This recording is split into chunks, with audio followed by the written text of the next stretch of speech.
just go. Shall we start? Are you ready? Yes. Yeah, perfect. So, welcome back everybody for the second session. As we said before, we'll be starting off this session with the two presentations on operations and maintenance, followed by the session on experimental methods. We will have a Q&A session after the two presenters. And you can, of course, please do feel free to post the questions in the Q&A and they will be answered. For those of you, just a reminder, there were a few questions which we did not have the time to address in the morning session. The answers to those have been provided by Donatella, and I will be answering them by typing out the answers in the Q&A. So please, those who post the questions and those who are interested, please go to the answered section of the Q&A and you'll be able to read the answers for these questions as provided by Donatella. With that, I will now pass over the thing to Francesco, and yeah, take it over, please. Thanks. Okay, so I think you did the perfect introduction. So the next presentation is going to be by Mingxin Li. I hope I'm spelling it right. And Mingxin Li is coming from the TU Delft. He's a PhD candidate working at the Department of Maritime and Transport Technology, and with research work in reliability, Markov processes, and O&M. So Mingxin Li, I think you can present your slides. Can you share your screen? Yeah, okay, I will share my screen. Perfect. In the meanwhile, we encourage participants to leave their questions in the Q&A. Happy to address them later. Thank you. You have 15 minutes. Thanks. Yeah, can you see my screen? Hi, good afternoon. I'm happy to join the TWIND summer school, and I will make a brief introduction to my PhD topic and my current research progress about the development of an optimized operation and maintenance strategy for offshore wind farms. This presentation is generally separated into 4 parts. I will introduce myself and introduce my PhD topic and progress, and the articles has been published. My name is Mingxin Li, and I'm from TU Delft. And my PhD was started since September 2019, and my promoter is Professor Rudy Negenboen, and my co-promoter is Dr. Xiaoli Jiang. My PhD topic is about the development of my optimized operation and strategy for offshore wind farms. And any question or interest about my topic are welcome, and you can contact me by sending me an email. And as we know, the wind energy system is growing both in capacity and complexity, and there are ongoing efforts to improve its reliability, availability, and safety, aiming to enhance its competitiveness. And operation and maintenance costs account for about 30% of the total life cost for onshore wind farms, and this portion is estimated to be more for offshore wind farms. And this picture illustrates the operating expenditures for an offshore wind farm, and we can find the operation and maintenance cost is more than half. And this picture represents the future trend for the European offshore wind farm. And the bubble represents the offshore wind farm size, and the size means the capacity. The yellow color means it is permit, and the blue color means it has been online, or partially online, or under construction. And we can find the horizontal axis is the distance to the shore, and the vertical axis is the average water depth.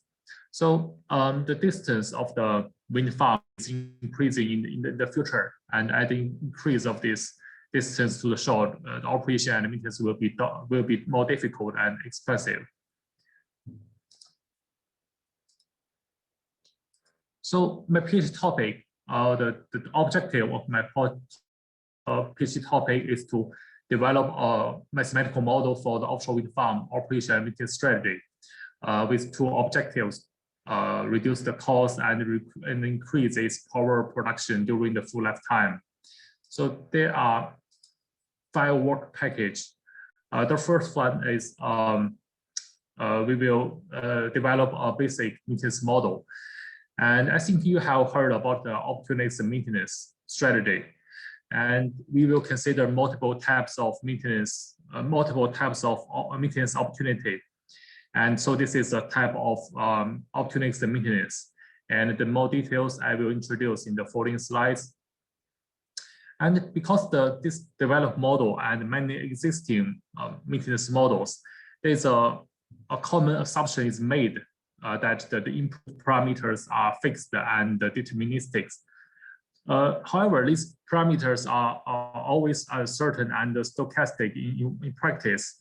And so in the second work package, we want to investigate the potential uncertainty, to identify the potential uncertainty of the modeling parameters and investigate its influence. And in the third work package, we will consider the updated data, because the more information and the data can be collected in the long operation time. And this data can help us update the model parameters, and then the maintenance decisions will be updated. So this is the dynamic maintenance strategy. And in the next work package, we consider the maintenance, inventory, and the logistics are interrelated process. So this is a joint optimization. It can help us make more sound decisions, not only for the maintenance, but also like the spare part management. And after developing this maintenance operation and maintenance model, our idea is to apply this model in more scenarios and take a look at its adaptability. So the first work package, as I introduced before, this is a basic maintenance model, considering maintenance opportunities, and this package has been completed. There are three types of maintenance opportunities are considered. The maintenance opportunity means we need to start a maintenance cycle and dispatch the maintenance teams to repair all the components needing repair in this farm. And the first degradation-based opportunity, it means when the component breaks down because of the degradation, the maintenance opportunity will be triggered. And the next one is the incident-based opportunity. So because the wind farm operates in a harsh marine environment, so it usually suffers from the incident from the environment. So if the arriving environmental impact is very critical, and it will induce the failure of the component, so the turbine doesn't work. So this is another kind of maintenance opportunity. We need to send the maintenance team to repair it. And another type of maintenance opportunity is caused by the age.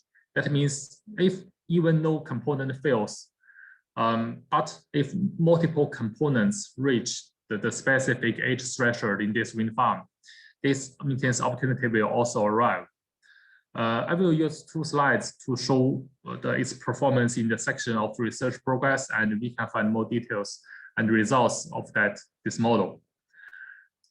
And in the second work package, we would like to investigate the influence of the uncertainties on the performance of maintenance model, and we are working on it. Because the developed model and many existing models assume the parameters are fixed and deterministic, and we mainly consider the uncertainties existing in the following model inputs. The first one is the deviation of predict and real failure times. Because the existing opportunistic maintenance models assume that the accurate failure times can be known in advance, and the maintenance decisions are made based on its accurate failure prediction. But in practice, we all know we can use condition monitoring and renew for useful life prediction to predict the failure times, but there is always an error between the predict and real failure times, and this error will result in our maintenance decision is not optimal enough. So this picture, the horizontal axis is the age of the component, and the vertical axis is its life percentage. And we can find this line. This line means it's actual real actual life percentage, it is linear. But we use the condition monitoring techniques and to predict its failure times. So this is it is a curve with stars on it. So we can find this there is always an arrow. Investigate the influence of this arrow. And another one is the stochastic attributes of time to failure. In practice, failure rates are collected and the mean time to failure are calculated based on this failure rates. But there are several failure distributions you can use to fit with this mean time to failure. And the different distribution and certain parameters will result in the different failure behavior. So these different stochastic attributes of the time to failure result in a difference in the outcome of our model. And a third uncertainty is the maintenance stochastic maintenance quality, because the major repair or the imperfect repair can recover the state or the age or the reliability of the components. But the maintenance quality, this improvement is uncertain in practice, but it is also assumed to be fixed in the most of the existing models. So this is the third type of uncertainty. And the last one is the uncertain repair cost and time. The repair cost, the cost and time spent on the performing maintenance are also not fixed in practice. So this is the last type of uncertainty. And the next, I will introduce the remaining work package. Because the earlier models usually assumed the constant inputs when we start the maintenance model and multi-method the decisions, but the real data can be collected and during the long lifetime. So the inputs of the model can be updated and revised. So this is kind of adaptive and the dynamic maintenance strategy related to the moment. And the next one, we will take the logistics and spare part management into account and integrate into our maintenance model. Because the maintenance inventory and the logistics, they are interrelated. So the cost is not only generated from the failure and repair, but also the spare part inventory and the logistics. And we will also consider the met-ocean conditions in this model. So this is a joint decision-making problem. And the last work package,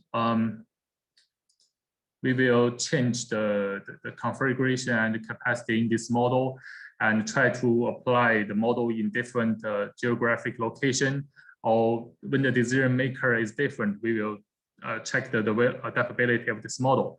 And because the data, especially for the offshore wind farm, is not sufficient enough, so we are trying to contact industry to get more data to support this package, and we are also trying to collect the available data from the existing literature. And I will introduce my current research grants about the first work package. It has been finished. We applied the developed model in a generic and virtual wind farm. And this is the 250 megawatt offshore wind farm, consisting of 55 megawatt turbines. And it is located at the North Sea, about 30 kilometers away from the shore. And there are 5 critical components are considered: generator, bearing, gearbox, rotor blade, and pitch system. Because the lack of the reliable data is a problem we are faced. So up to now, the data we use are collected from the existing literature and technical reports. And this is the optimization of this model. And the vertical axis is the annual maintenance cost of this wind farm. And there are 3 decision variables. The first 2 variables are the age threshold of components. So these 2 thresholds can help us categorize the component according to its age. And when the age of the components are different, so they should be performed different maintenance.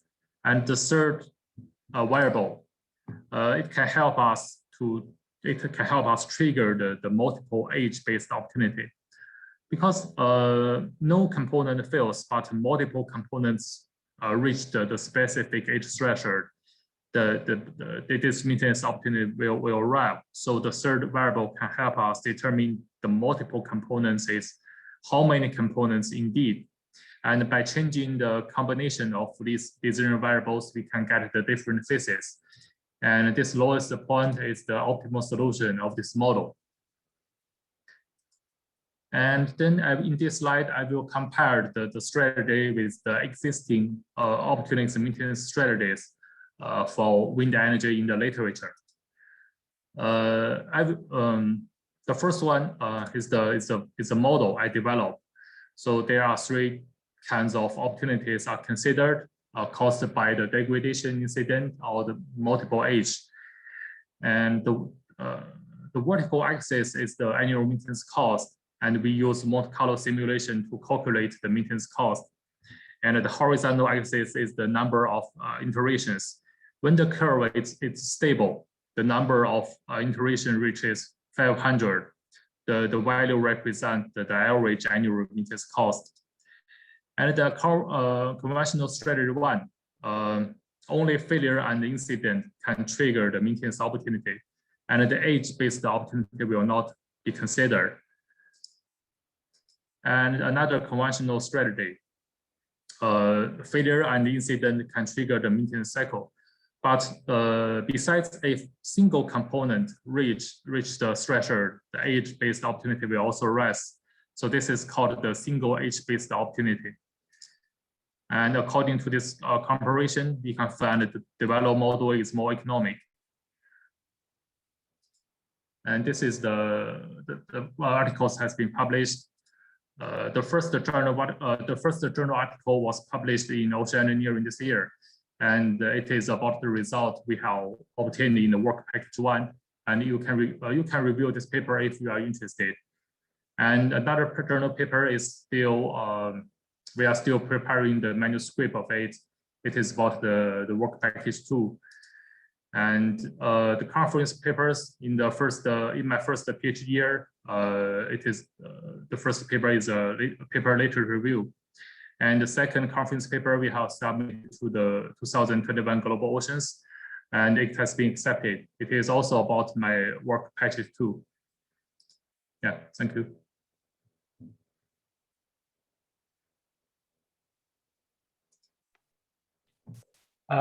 Thanks, Mingxin.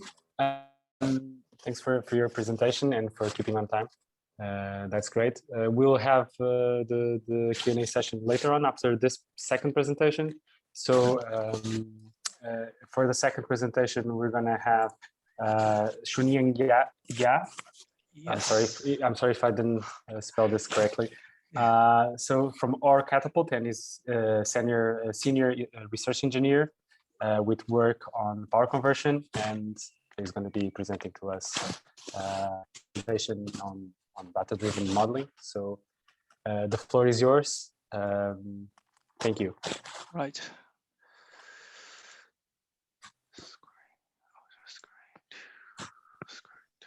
Sorry, got some. So give me some time for sharing the screen. Sure.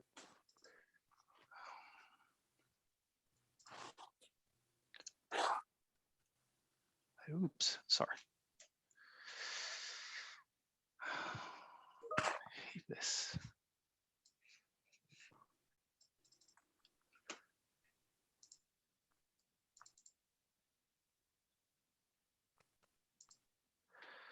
Okay, perfect. I think, yeah, it's on. Okay, right. Can you see my screen now? Yes. Okay. Hello, everyone. My name is Chunjiang. I come from Catapult. Sorry to interrupt. Can you put it in presentation view or? Yes, presentation view. Is it better? Yeah, perfect. Thank you. Okay. Yeah, so this is the work we have done with collaborate with University of Warwick. So we sponsor their PhD. They graduate early this year. So this topic is about data-driven modeling for power module condition monitoring. So here you can see is the agenda for today.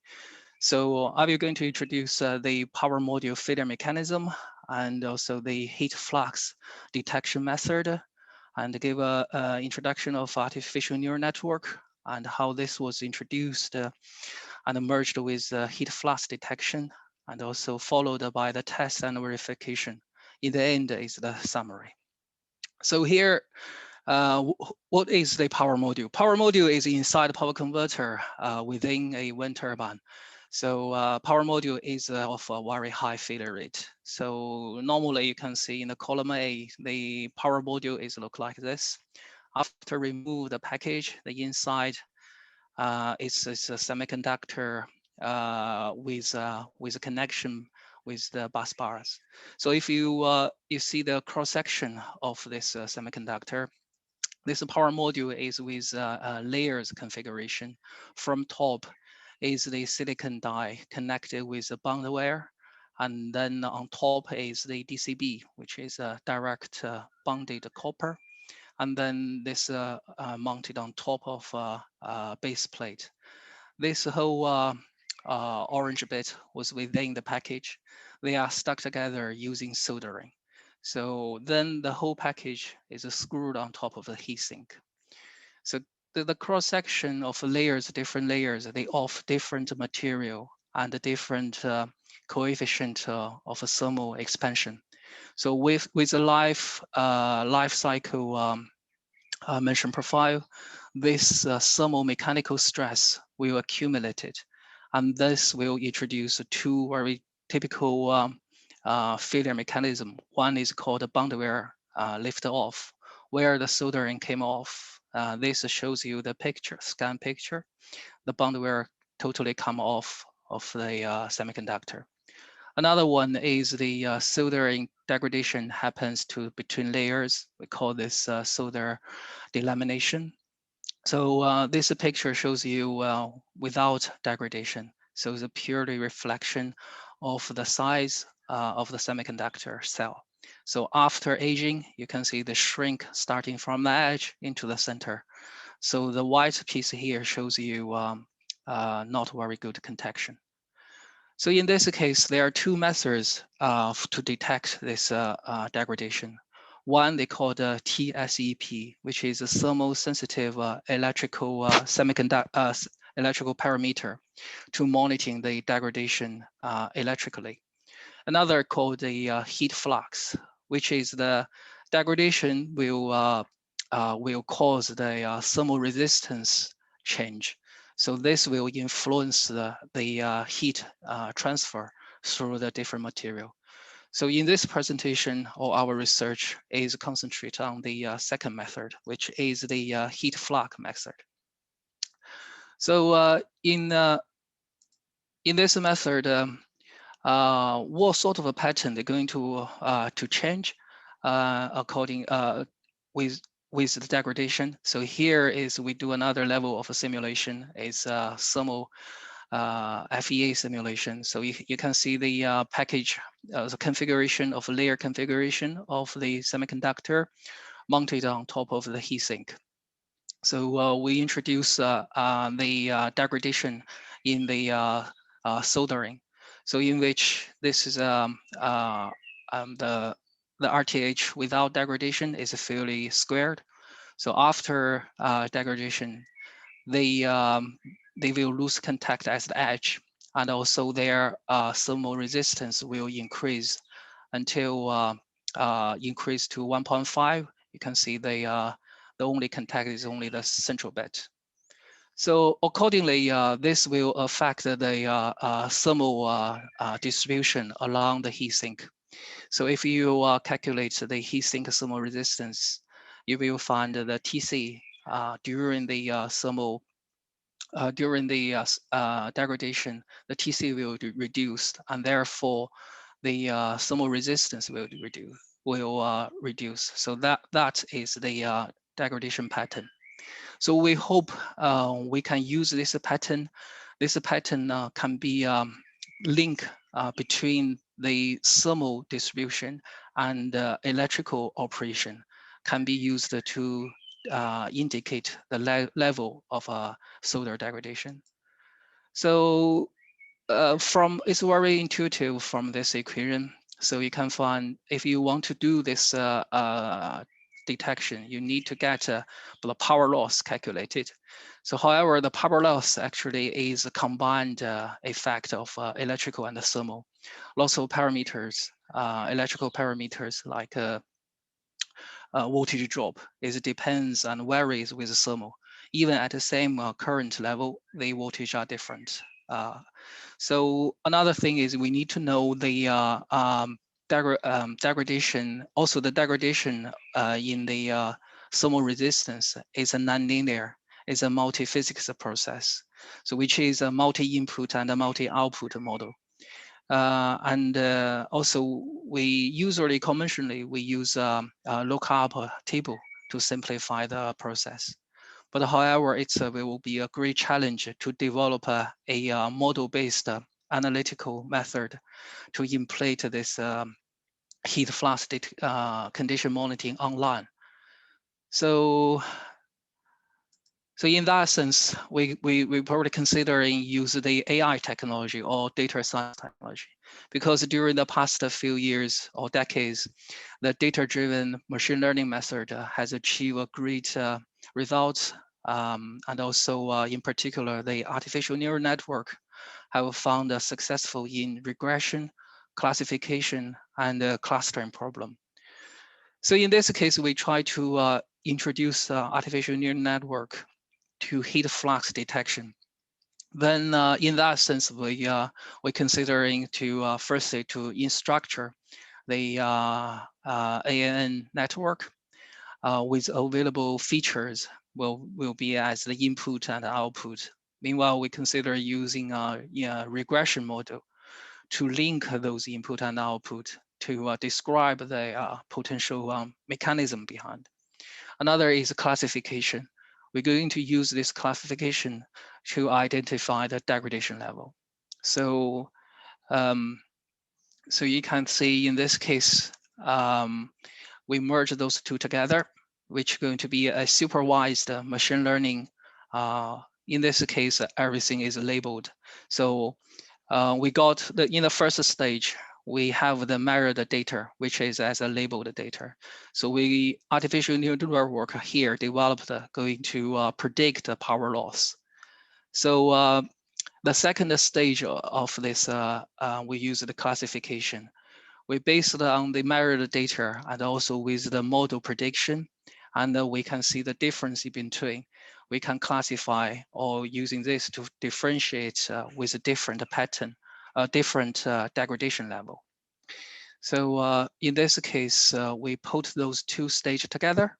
You can see at the stage one, they're going to be a series of sub neural networks, which are going to represent a certain pattern at each individual degradation level to describe or to link the electrical operation and with the temperature distribution. So the second stage is just one artificial neural network in which the input is the output from the first stage, and then it go in this neural network going to recognize the pattern behind, and also to differentiate the related degradation level. So the method is here. We need to design the test to verify this. So in this case, because we can't wait for the real actual degradation happens, so then we, based on our Fea simulation, we introduce, we using the thermal pad beneath the tested semiconductor to manually create the thermal equivalent degradation here.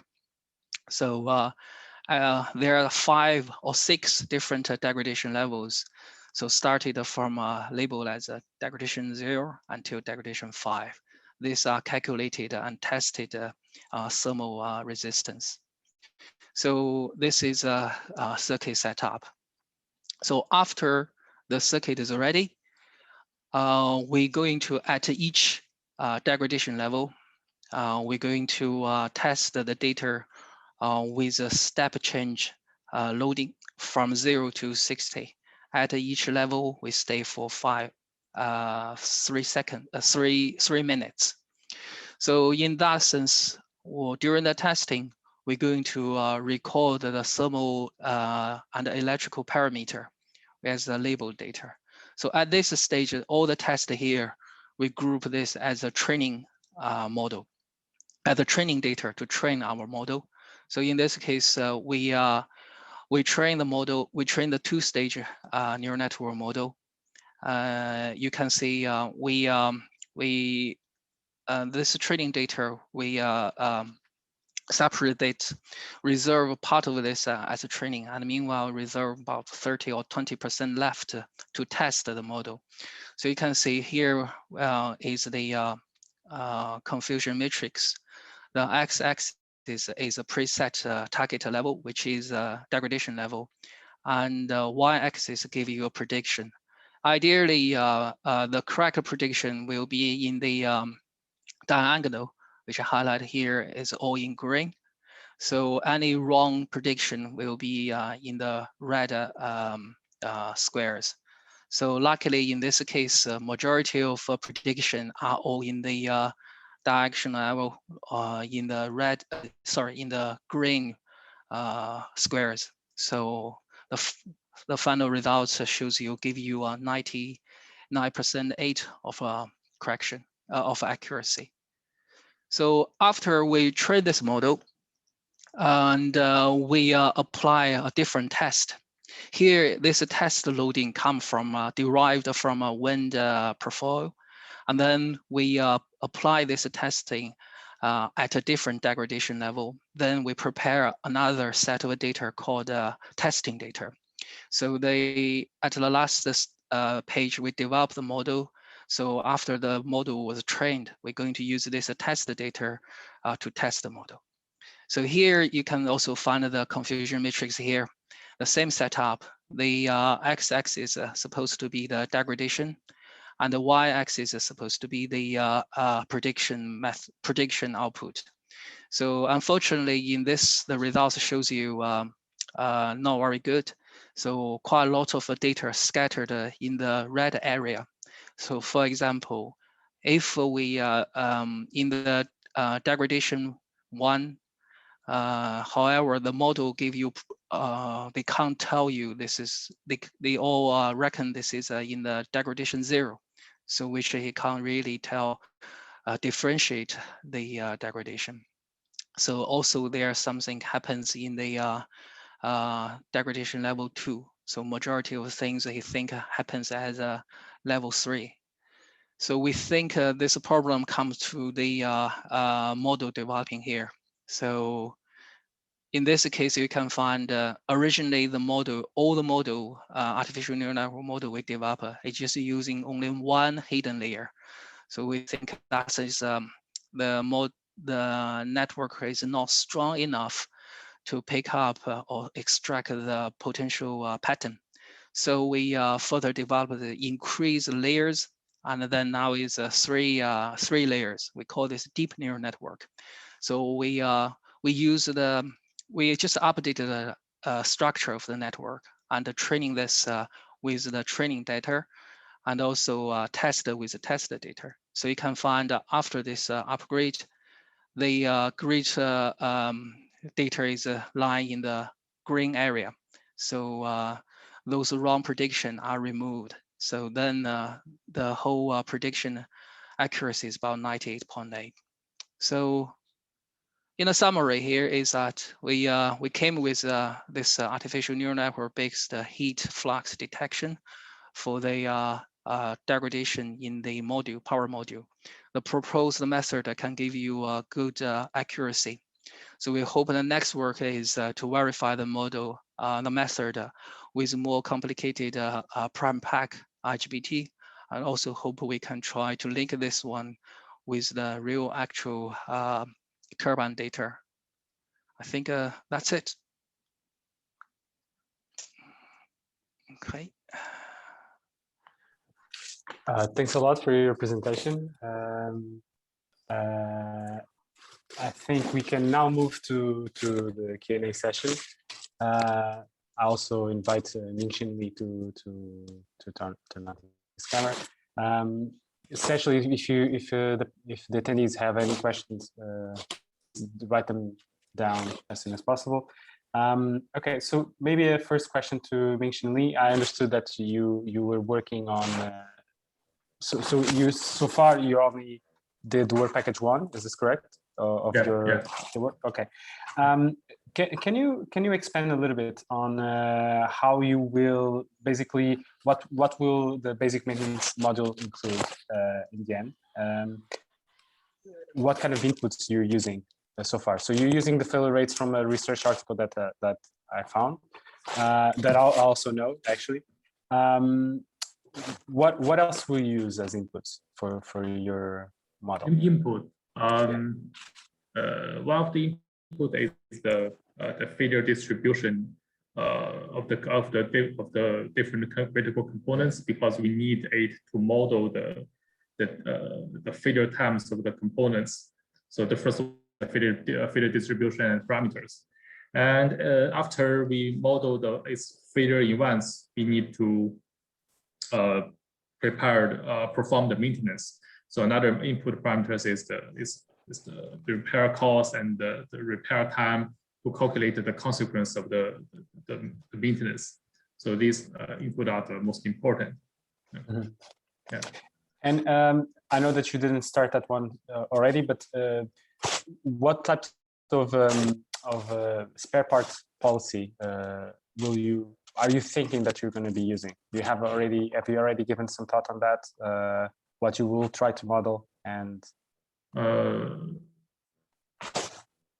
I haven't have a very detailed idea about that. Yeah. Mm-hmm. Okay. And so essentially, once your research will be published, we'll be basically able to have a look into that. And I guess that if attendees have any questions, they can contact you directly in respect to that. Okay. I'm not sure also if you're going to consider maintenance grouping, so grouping different maintenance activities into a single operation, basically servicing multiple turbines and trying to calendarize them together. This type of simulations, if you're considering that, we'll be considering that.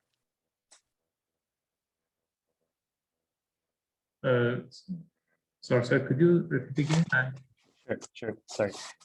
Another question would be if you're in the maintenance strategies, you also be considering grouping different maintenance to different components. Yeah, that's something that you'll also be looking at. Yes. Okay, so that's going to be very interesting research topic. Okay, thanks. Okay, so a question to Chunjiang is essentially it's about the next step of your work. You mentioned that part of it will be basically testing it with more advanced Our module, you mean? Module, yeah. What do you expect that will be the consequences in the end when you develop your method? How applicable you think? How much time do you think you can basically put it out there in the industry? Well, I think it's still a bit gap in between, because this is saying we only tested the method in the lab environment. Mm-hmm. We still needed to know what are the available data from the real site. So I think for this critical challenge for now is we don't know the actual data available for this sort of a level of prediction and condition monitoring. Mm-hmm. So we hopefully we can get the from the live, see what sort of a data from maintenance and also from the operation. And then we can collate this with converter failure. Yeah. That's exciting. We also have a question from the audience. It's related to your model. How many neurons for the hidden layers are currently selected in the ANN, and if you're performing a sensitivity analysis? No, it's well, I can't remember exactly, but I can tell the route guide how to select or how to set up the neuron. So it depends on the input and output of your neural network. We apply the rule is we multiply the product of input and output square root. That's the number of the neuron we use for the hidden. Right, thanks. So I guess that's this means that we're essentially closing the session on O&M. Thank you both for having participated in this session and for your presentations. And from now, I think we can move. I can pass the word to Pranav. Thanks once again, and happy to stay for the next presentations as well. Great. Thank you so much, Francisco, and thank you so much to all the speakers. There'll be a short 2-minute break between the two sessions. Just a note to the current panelists that who have been presenting, you will be converted back into attendees while the experimental method panelists will be brought into the session. Right.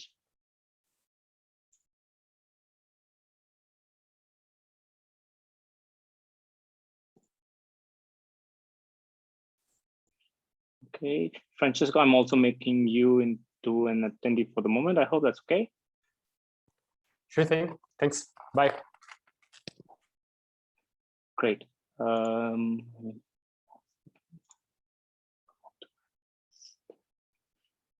Great. So our next session, as you all know, is on experimental methods. To chair this session, we have Pinto Andre Ribeiro, if he can turn on his mic and video. Andre, are you there? Yep. Perfect. Hello.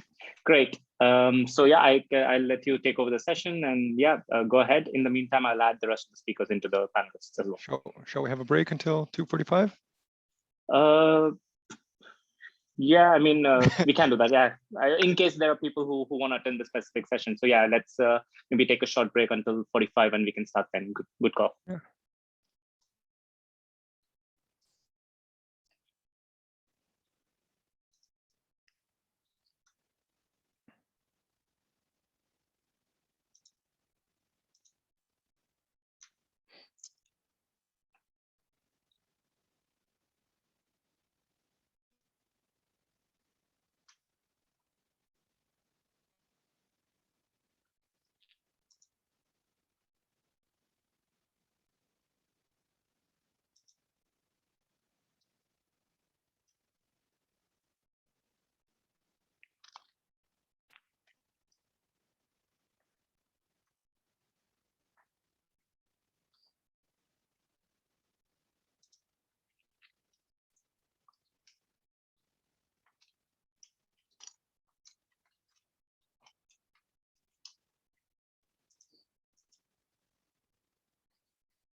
All right, maybe I start making the introductions before it's 2:45 exactly. So we have, well, thanks everyone for joining. Welcome to the experimental methods session. We got 4 presentations for you guys. I think it will be pretty interesting. They all seem to be on very interesting topics and very relevant for this conference we're having, summer school. The first presentation is the keynote and will be given by Sara Muggiasca, and she's the assistant professor in the mechanical department at Politecnico di Milano. Her interest, according to Google, are in bridge elasticity, wind effects on civil structures, wind energy, cable aerodynamics, etc. And her presentation will be on experimental tests on floating offshore wind turbine models. Politecnico di Milano does a lot of work on this and quite a few interesting cases. So I think you guys are in for a treat. So Sara, please go ahead. Thank you for your presentation. Let me just share my presentation.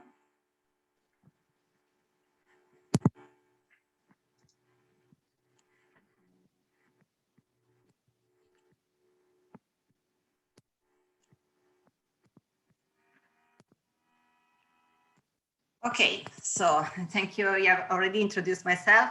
My person, I'm from Politecnico di Milano, and my expertise is mainly related to experiments on aerodynamics, not only for wind turbine but also for other structure. But in the last year, we focus more in this field and perform several tests, both in our wind tunnel and also in other lab.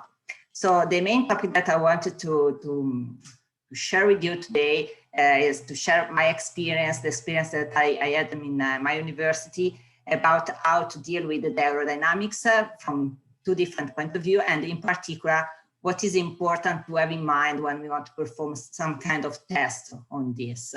And I would like in particular to highlight which is the best way, the best guideline in our opinion in order to properly model a wind turbine when you want to perform tests on this kind of structure. Probably you know that the design of a floating wind turbine has to face to many engineering challenges for what concerns the machine itself, and the fact that it is in a very complex environment in which you have to take in consideration the wind and the hydrodynamics in the same time. And there are several models that are used in order to optimize this design, but there are still many key points, many issues that are still open and that require improvement in order to achieve a better optimization in the design. So in this context, the experimental approach can be very, very useful, because it's a very important tool in order to increase the knowledge that you expect to have about a floating wind turbine, but from one side, and on the other side, it's very important also in order to try to optimize the design. So there is a scientific point of view and also an engineering one, and we can put both of them together in doing a different kind of experiment. So typically you can try to test a floating wind turbine in a different context. For example, you can think about wave basin test or wind tunnel test or test performed in a lateral lab. When we talk about wave basin test, we are a little bit more focused on the hydrodynamics. So the point of view is mainly the point of view of the floater, but the turbine can be in any case reproduced using an increasing level of accuracy. So starting from a very simple system that aim just to reproduce some issues that are related to the turbine, and then going to the final, the complete turbine reproduced. But in that case, you need also the possibility to reproduce the wind in the same lab. Otherwise, if we wanted to keep an eye more on the turbine, we can think about wind tunnel tests. Obviously, in this case, the physics is the physics related to the aerodynamics. So you are expected to be able to simulate physically the wind, not the same for the wave. In our particular case, so the experience of Politecnico is related to hybrid test. We will see other presentation after more focus on that. Hybrid means just the fact that the aerodynamic is just simulated. You can see a picture here. It's simulated through a robot that is able to move the wind turbine accordingly to a numerical model that try to reproduce the hydrodynamic, and on the other side, the wind is physically reproduced. Another way is to have the physical reproduction both of the wind and the wave in a natural lab.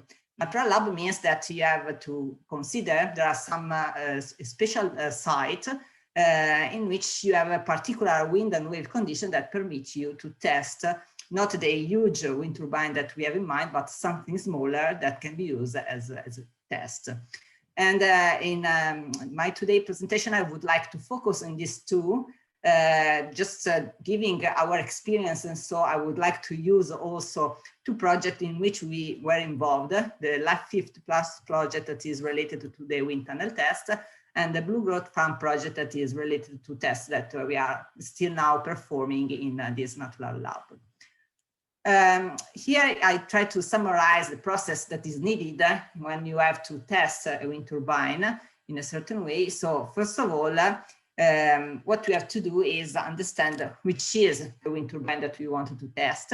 So you need a reference, a full-scale reference, and having a full-scale reference means having the main characteristic of the large wind turbine that you wanted to reproduce. For both of these projects, we use as a reference the DTU 10 megawatt, and in that, because we have a lot of information on that, and what you need to know in particular are the operating condition, the main geometrical quantities, and also the aeroelastic parameters. Once you have all this information, the second point is define the geometrical scale and the strategy that you want to pursue in order to realize and build your model. I don't know if you are familiar with model in test, but a scale model is not just a small model of a turbine. So reduce the dimension is not enough in order to reproduce properly a wind turbine to perform this kind of test. There are some other things that you have to take into account, and it can be very challenging to properly reproduce in scale a turbine.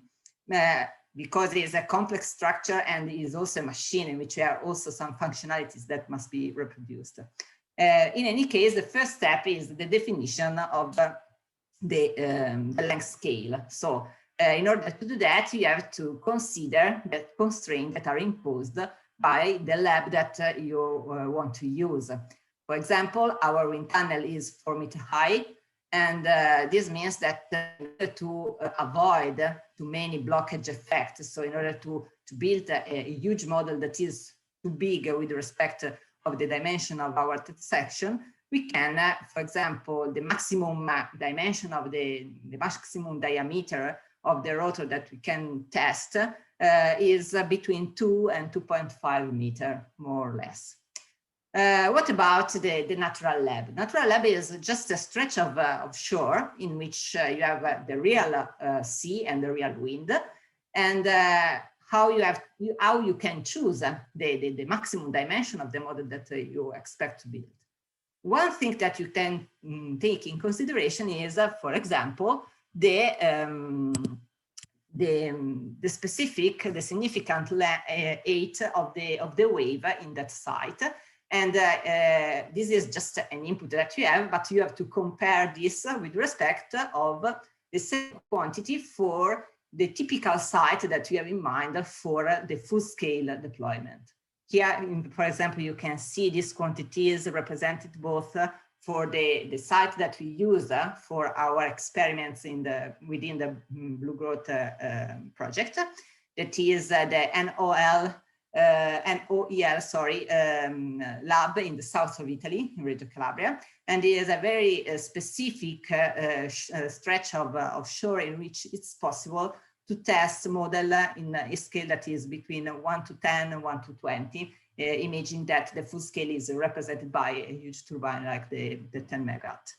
And here you have this quantity, so the height of the wave compared between the one that we expect in the site and the one that we expect in a possible full-scale one. After that, you have to decide which strategy. So imagine that you want to test your model in a wind tunnel or in a natural lab, you have to understand which are the main quantities that you want to reproduce. So which is the study that you want to perform. This is an important thing to have in mind when you have to define the strategies that you need to consider to produce, to build your model. I reported here the two main quantities, the two famous numbers that you have in your mind when you think about something that is that has to put together the hydrodynamics and the aerodynamics. The FOWT number is an important number that we have to consider when we have systems that are related, in which the wave and the gravity forces are important, as the case of floating wind turbine. And keep in mind, it means that we expect to have the same FOWT number for the full scale and for the model. So we would like to have this. And in which way? So once we have defined the length scale, try to reproduce properly. So use a FOWT scaling means to pose a constraint on the velocity scale factor. On the other side, there is also the Reynolds number. Reynolds number is very important when we talk about aerodynamics. And imagine that the wind tunnel test on the environment in which you are performing your tests as the same, the air is the same for the full scale and the wind tunnel. And this is typical for the most part of the wind tunnel. So the one that are not pressurized. In that case, this impose this constraint about the velocity. In the graph that you can find here, it's possible to see that actually is practically impossible to reproduce in the same time both the load that come from the FOWT scaling and the one that come from to the Reynolds scaling. It means that at the first step you have to understand that the scaling process is a sort of a compromise. So you have to decide which are the most important thing for you, and then try to properly reproduce that and stress a little bit more the other constraint in order to arrive at a final solution. Talking about, so if you're familiar with the test, aerodynamic test in wind tunnel, you know probably that it's quite impossible to have the same Reynolds number in a model and in full scale, because as you can see here, if the scale is, so if the model is really smaller with respect of the full scale prototype, the velocities that are required in order to save the same Reynolds number are very, very high. So generally, this law is almost always stressed because it's very, very difficult, but it's something that we have to think about when we realize a model in any case.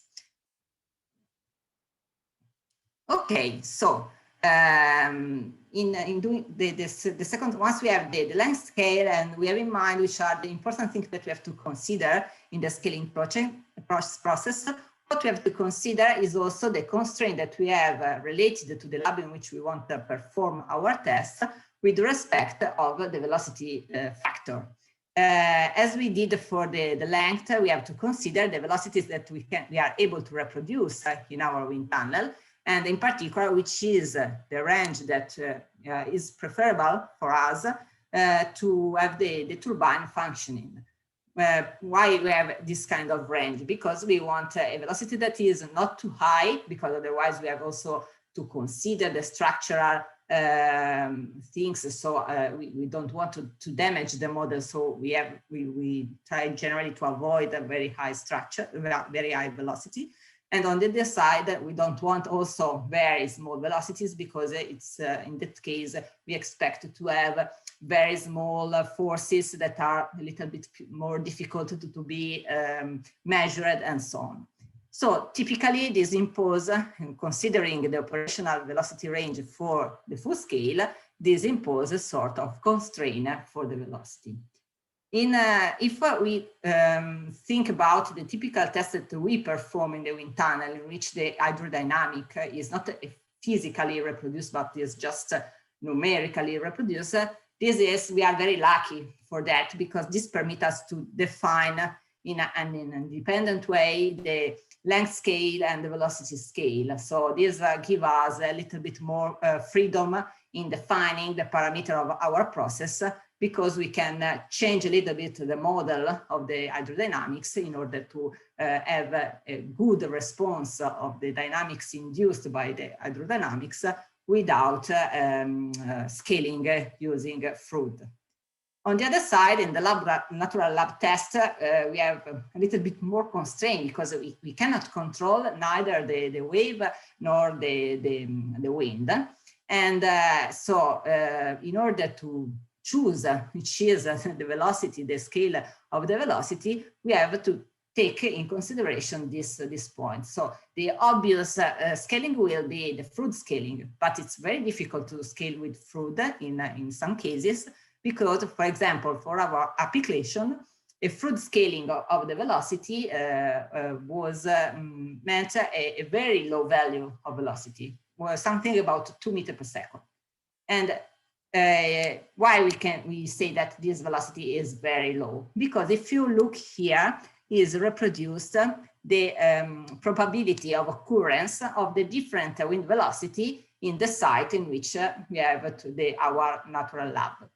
And you can see that the low velocity have a probability of occurrence that is very low. So if we choose this as the operating condition for our wind turbine, it means that we expect to have, for the most part of the time, our turbine that is working outside its operating condition. And this is not proper, because few tests can be done. This is the first problem. And the second one is that for the most of the time, we will expect very high wind with respect of the structure that we have designed. So the approach that we use in that case was to consider the rated velocity for the full-scale turbine. That was more or less 11 meters per second. And we evaluate the probability of occurrence considering a typical site, a deployment site for this kind of structure. And we try to define the same velocity, the velocity that has the same occurrence that in the full-scale site, also in our lab. This velocity was about 5 meters per second. And so this grants us to have our turbine working in a proper way for the most part of the time. Obviously, this means that we were not able to scale the turbine using FOWT. And so what we decided to do is something hybrid. So on one side, we decided to use FOWT to scale just few parameters that concern the whole structure, the main parameters that are important to evaluate the interaction of the turbine together with the floater. And we decide on the other side to scale just the aerodynamic part using different strategies that match, for example, the cumulative probability of the wind speed. Here you have summarized, once you have defined the length scale and the velocity scale, all the other scale can be defined. And so this is the reason why these two parameters are quite important. And here you can summarize the main data that concern the wind tunnel model. And on the other side, the two sets of data that we use to scale from one side the structure of the wind turbine for the natural lab, and on the other side, the aerodynamics. Okay, so after having defined the geometrical scale and the strategies, the second step, the step that we have just further on, is relative the scale of the velocity. Scale of the velocity means to use a statistical approach, as I said, for the natural lab model. And then once we have these two parameters, we can define all the other. After that, we need to start designing the components that we have in our turbine. First of all, the blade. The blade is the most important one because it's the one that interacts with the wind. And so we have to take in consideration the design of the blade from an aeroelastic point of view and an aerodynamic one. Which are the main requirements in doing that? First of all, we would like that our turbine is able to produce a scaled thrust force. So this is important because the thrust force is responsible for the coupling between the wind turbine and the floater. So it's very important to properly reproduce this force. And on the other side, we want also that the efficiency of our model is comparable with the one of the full scale. So the second thing that we want to properly reproduce is the power, the capability to produce power of our turbine. And a secondary goal is represented by the aeroelastic of the blade. I say secondary because not always it is important also to have proper reproduced the aeroelastic. It is obviously if you wanted to study exactly the deformation of the blade, the behavior of the blade, the fatigue on the blade, and so on.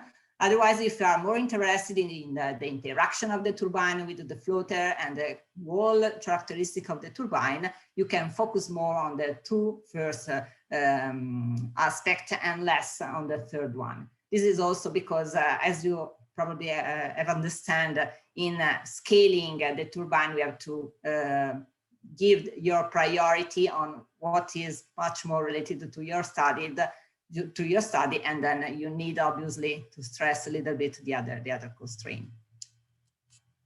Okay, so in order to match the first two requirements, the first thing that we have to do is try to define the geometry of the blade.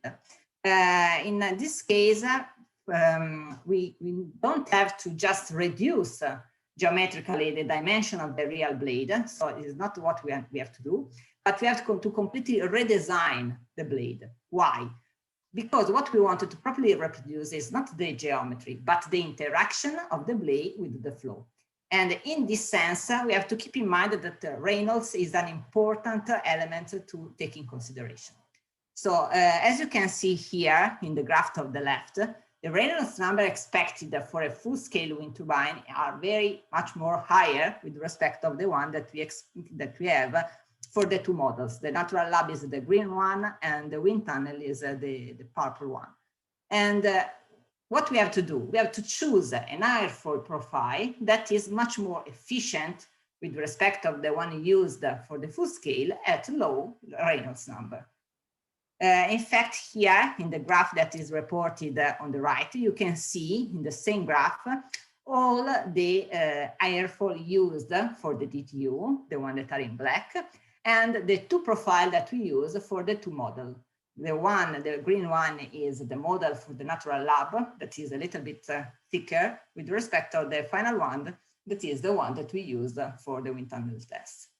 Why? Because looking at what we have in literature, reducing at low Reynolds number, if we reduce the thickness of the airfoil, we have a profile that are much more efficient in terms of drag lift ratio. So we can expect to have the same performances of the one that are used for the full-scale turbine, but at lower Reynolds number. In this sense, the Reynolds number is important. We cannot scale just considering the relation that this number imposes, but we keep in mind which is the parameters that we want to reproduce properly. Then we have also verified the behavior of this profile experimentally, because we are experimental guys and we don't trust so much in literature, and so we prefer also to test the bidimensional profile. Also because we wanted to have the complete information for the Reynolds number that are expected in our experiments. And after that, once we have properly defined the behavior of a single airfoil profile, we can think about the three-dimensional shape. The three-dimensional shape is obtained in terms of chord and twist angle, so it's a little bit twisted. The angle of attack that is that we have in the different section is not the same, but changes along the length of the blade. And this is an iterative process in which we start from a tentative, and then we change the distribution of the chord and the twist along the length in order to match properly the thrust. This is done numerically, and this is done imposing the kinematic similarity. That means that we try to have the same tip speed ratio. The tip speed ratio is the ratio between the velocity, the linear velocity of the tip, that is equal to the angular velocity of the rotor times the length of the blade and the velocity of the incoming wind. Okay, so here you can see compared the same and the shape, the 3D shape for the full scale and the two model that we are considering. This is the aerodynamic design. At this point, we have just talked about aerodynamics, so the interaction of the blade with respect of the air. And this is the main output that we have in terms of power coefficient and thrust coefficient. In particular, what I would like to show you here, you can see these two coefficients represented as a surface as a function of the tip speed ratio from one side and the pitch angle on the other side. And you can see that the condition in which we expect to have the maximum power coefficient, the yellow one here, is obtained for the full scale at about 7 as the speed ratio. That is the typical condition in which works the DTU. And in the same side, we can obtain something similar also for the natural lab model and the wind tunnel model. Okay, once we have identified the main issues related to the aerodynamics, we also need to think about the structural part. For the wind tunnel model is, we tried to match a little bit the aeroelastic of the blade because we would like to have something that was not so far with respect of the reality. In the case of the natural lab, we were interested in the structural part, mainly related to also the structural assessment of the blade. And we will talk about that a little bit further. In doing so, the third parameter that we have to consider in doing that is the thickness of the profile. In particular, we can distinguish in 3 different regions along the length of the blade. The first region in which the ratio between the thickness and the chord is 1. That means that actually the blade is a circle, is a cylinder. Then we have the third region, region number 3, in which we expect to use the standard thickness for the selected airfoil. And in the region number 2, there is a transition between the region 1 and the region 3. And the dimension of this region is defined in consideration of these 2 parameters, the flat point stiffness and the aerodynamic performances. So if this region is increasing the length of this transition region, means increase the flap wide stiffness, and on the other side, reduce the aerodynamic performances. So we have to combine these 2 elements in order to define properly the dimension of this region. You can see that for the full scale, this distinction is a little bit more complex because more than one airfoil was used in that case. For the model, it is better to find the simplest solution that give you results that can be considered satisfactory. Another point is the stiffness, of course, that is important for the aeroelastic, but also the mass. So typically is very difficult to match exactly the target in terms of mass because reduced dimension, but the material that we can use are not so different with respect of the ones that are used for the full scale. And this is, so the idea is try to realize the blade with the minimum masses that it's possible in order to avoid failure and so on. The global mass is important also because the masses, the gravity forces are responsible of the interaction of the turbine with respect of the floater. So this is the reason why we have to keep in mind this, not only for the aeroelastic issues. Here you can see the result that we try to obtain for the wind tunnel model. We try to match the aeroelastic frequencies. Not the same for the lab, because in that case, the structural design was considered more important with respect of the elastic one. So we were more worried about structural issues and possible failure and so on, especially because we have to consider that in this situation, you have to try to design your blade also to be able to sustain extreme events. So extreme wind can happen in a natural lab. You cannot control the wind. And so your model must sustain also this condition. This is the reason why for a natural lab test, it's very important also to take in consideration the structural part.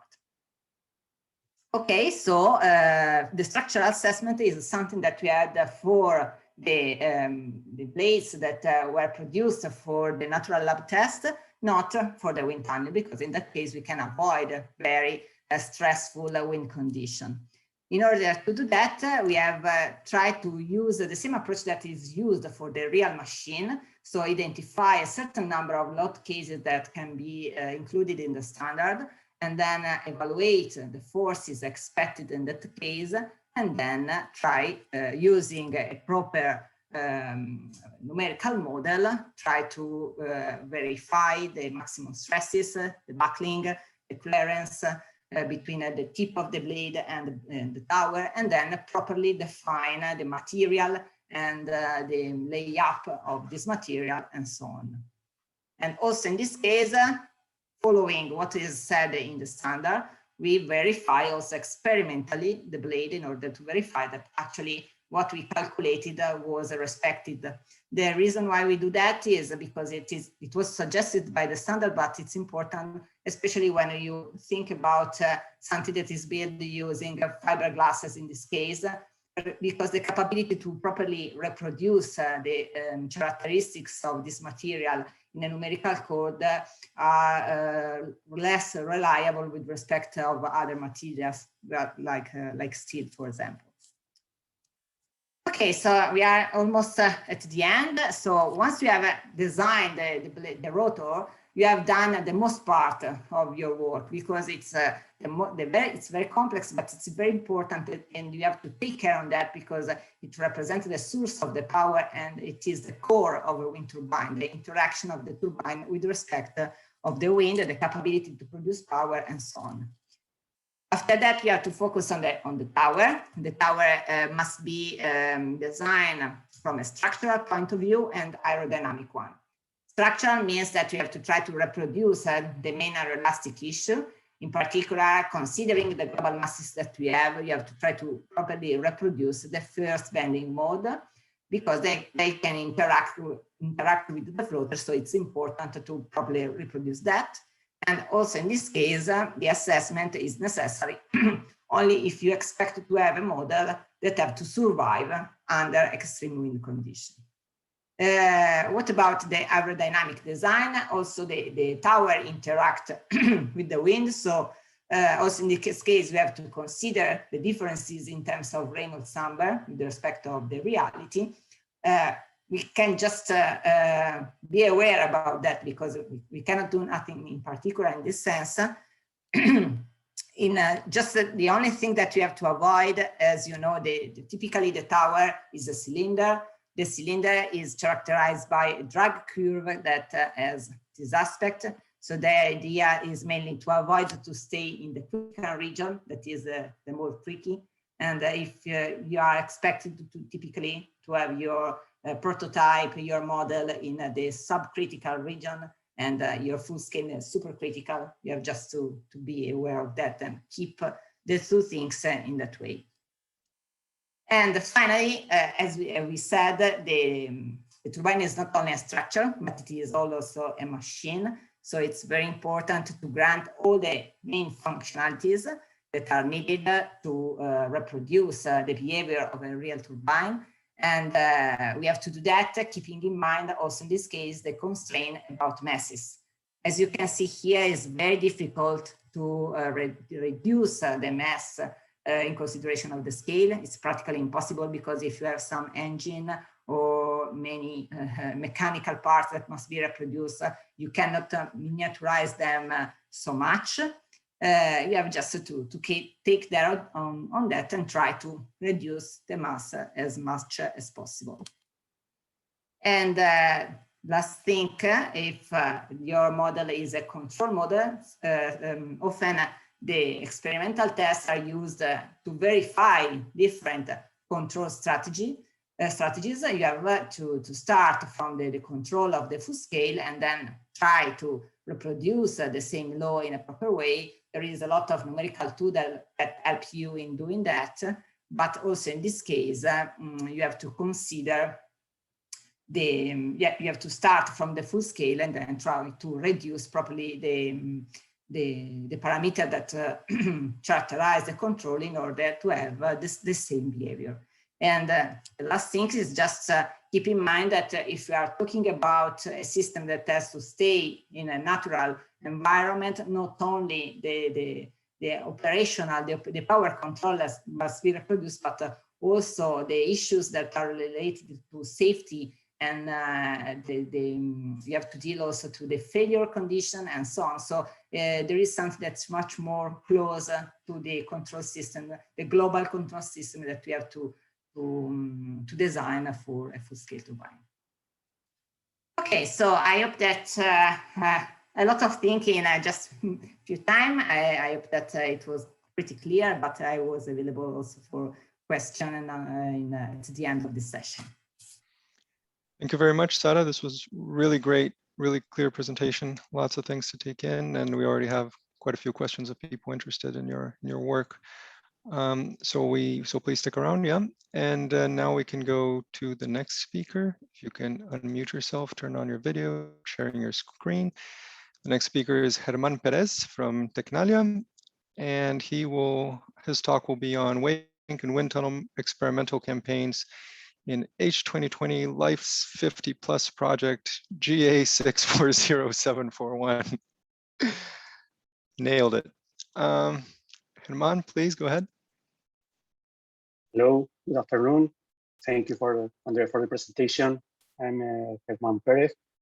I'm trying to present. Just a second. Okay, can you see the presentation? Okay, good. So yeah, the GA is the you know, the grant agreement for the project. As Andre said, I'm going to present some of the part of the wave and wind tunnel testing with LIFES50 Plus project, which is an H2020 project with that grant agreement number. I'm a project manager, so I'm not going into technical details. And on the other hand, Sara did a perfect presentation about the wind tunnel testing. So nothing to add to that. I just want to give you an overview on how we combine the wind tunnel and wave tank testing in this European project. I organized my presentation in 4 sections. First, I will give you kind of a project overview. Then I will move to the experiments preparation for the wind tunnel. It was very clear with Sara's presentation. Then I will show you a couple of videos about the experimental campaign, both in wave tank and wind tunnel. And then I will summarize you very briefly how we use the results of the both numerical modeling and the experiments to not only to validate the concept selected for these experimental campaigns, but also to provide some design practices and guidelines. Okay. The project title is Qualification of Innovative Floating Substructure for 10 megawatt wind turbines and water depths greater than 50 meters. Yeah, the objective is to optimize and qualify to a TRL5. That means laboratory test, scale laboratory test of 2 innovative substructures for 10 megawatt wind turbines. You see that the project began in 2015, and by then 10 megawatts was kind of a very big machines. Now we are working with 15 megawatt reference wind turbines, We had 4 concept developers in the project. We had a Nautilus steel semi-submersible, Olaf Olsen concrete semi-submersible, Ideol concrete barge, and Iberdrola's steel TLP at the very beginning of the project. We work in the design of those 4 concepts and also in the development of a KPI methodology for their evaluation and qualification. You see that the focus is floating wind, and we did all the work with the wind farm perspective. I mean, all the designs were done considering 50 units. That's 500 megawatt wind farm. The overall budget was 7.3 million euros, and we worked in the project for 47 months with the coordination of Sintef Ocean. This is the approach. We had as inputs for the project those 4 concepts already designed for 5 megawatt wind turbines. In the first stage, we work on the concept we call concept development. That means the design of the concept for different conditions, and also we develop a procedure, let's say, protocol for the evaluation of the concepts in order to select 2 of them for the experimental and numerical investigation.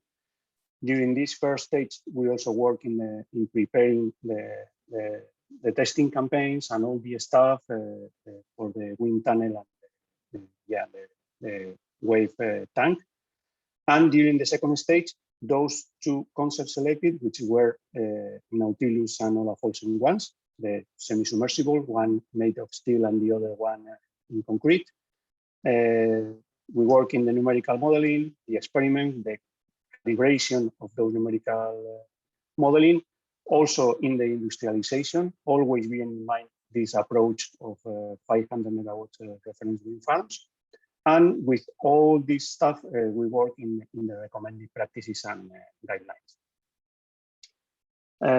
Well, I'm going to summarize here the approach for the design of the concept. I think could be interesting, and also considering that there's public information about all these sites and the wind turbine, reference wind turbine. We work with 3 different sites representing 3 different types of conditions. In 2015, we took a look to the potential markets. We categorize different markets considering different wind and wave conditions. And we selected one of them, which is called the FOWT. It is moderate conditions in France, close to Marseille.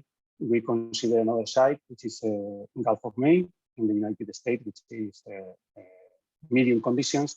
And the extreme conditions were considered in west of Barra. You can see here the difference in the significant wave height. Also in the water depth, we also did some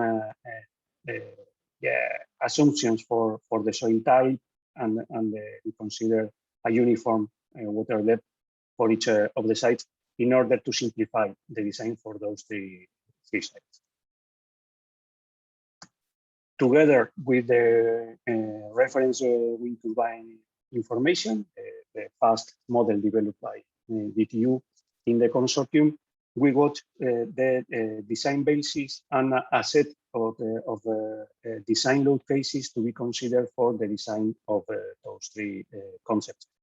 We did the evaluation also considering mainly the main driver, of course, was the cost, but also performance and other factors. At the same time, we were working in the concept design and the evaluation. We work in the wave tank and wind tunnel experiments preparation. wind tunnel were carried out at Politecnico di Milano, and the wave tank testing were done at SINTEF Ocean facilities in Turbine. For the wave tank experiments, SINTEF Ocean work on a new methodology to introduce the aerodynamic loads coupled to the hydrodynamic effects. They develop what they call the real-time hybrid model testing. The waves are generated physically in the ocean basin, and the aerodynamic loads are applied in the model by the use of numerical models, a fast numerical model, which applies the loads on the nacelle via 3 pairs of actuators connected to the nacelle with wires, with cables. I think in the video I will show you later, we can see these cables applying the thrust or simulating the thrust in real time, and coupling the aerodynamic effect with the hydrodynamic effect. Well, for the wind tunnel, Sara already mentioned how they prepare the scale reference wind turbine, the blades, the rotor, the controller, and they also work in the preparation of an hexapod, a 60 degrees of freedom robot to simulate the waves, the hydrodynamics. And in this case, we had a numerical model simulating the waves by the time we were applying the physical wind to the scale wind turbine, model wind turbine.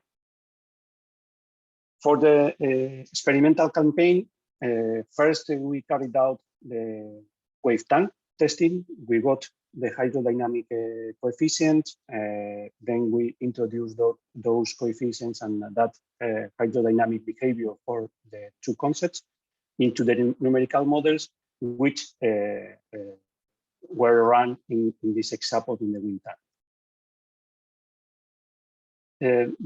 You can see here on the right the 1 to 36 scale models for both the Nautilus concept and also for this is the Nautilus, 4 column Nautilus in steel, and also for the Olaf Olsen concept is 3 columns, well actually 4 columns in concrete.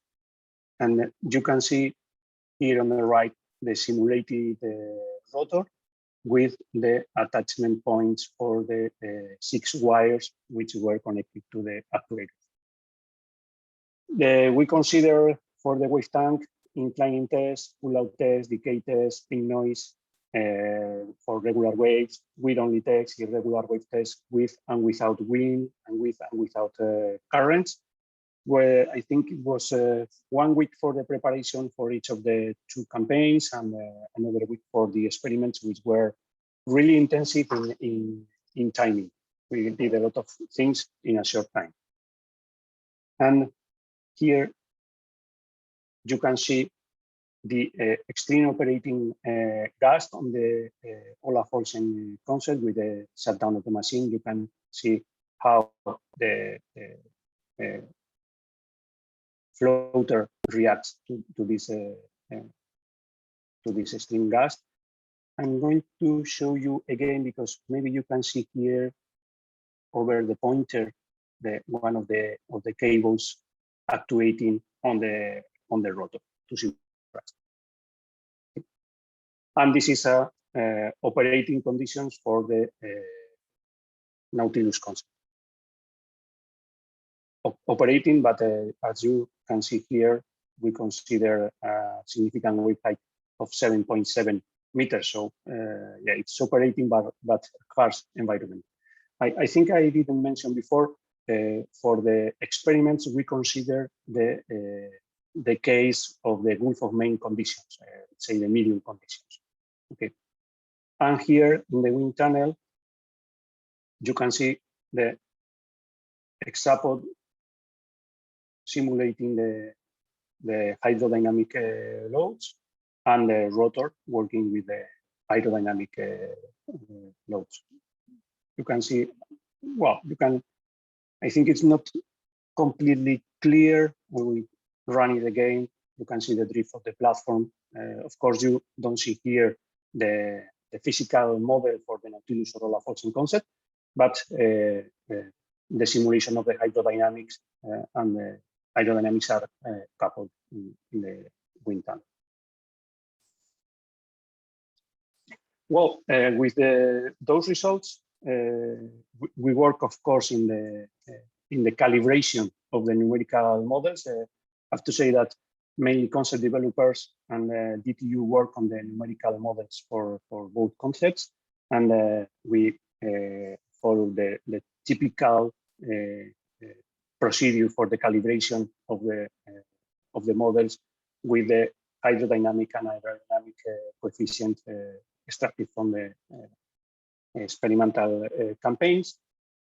We identify the driving design load cases, and there's some public information. And both DTU and the University of Stuttgart work in simplified models, which are really useful to get very quick results in the early stages of the development of those concepts with reduced computational effort. Well, here you have an example of the calibration of the decay test, actually decay simulation compared with the experimental campaign for an output. And finally, we wrote some design practices based on both the numerical modeling, the design experience, the industrialization of those two concepts.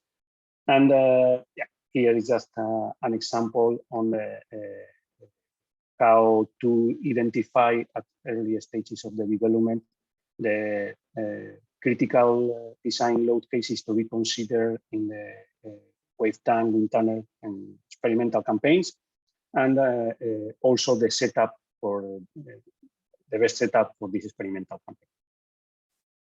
And this is all from my side. If you found the presentation interesting, I encourage you to take a look to the project website.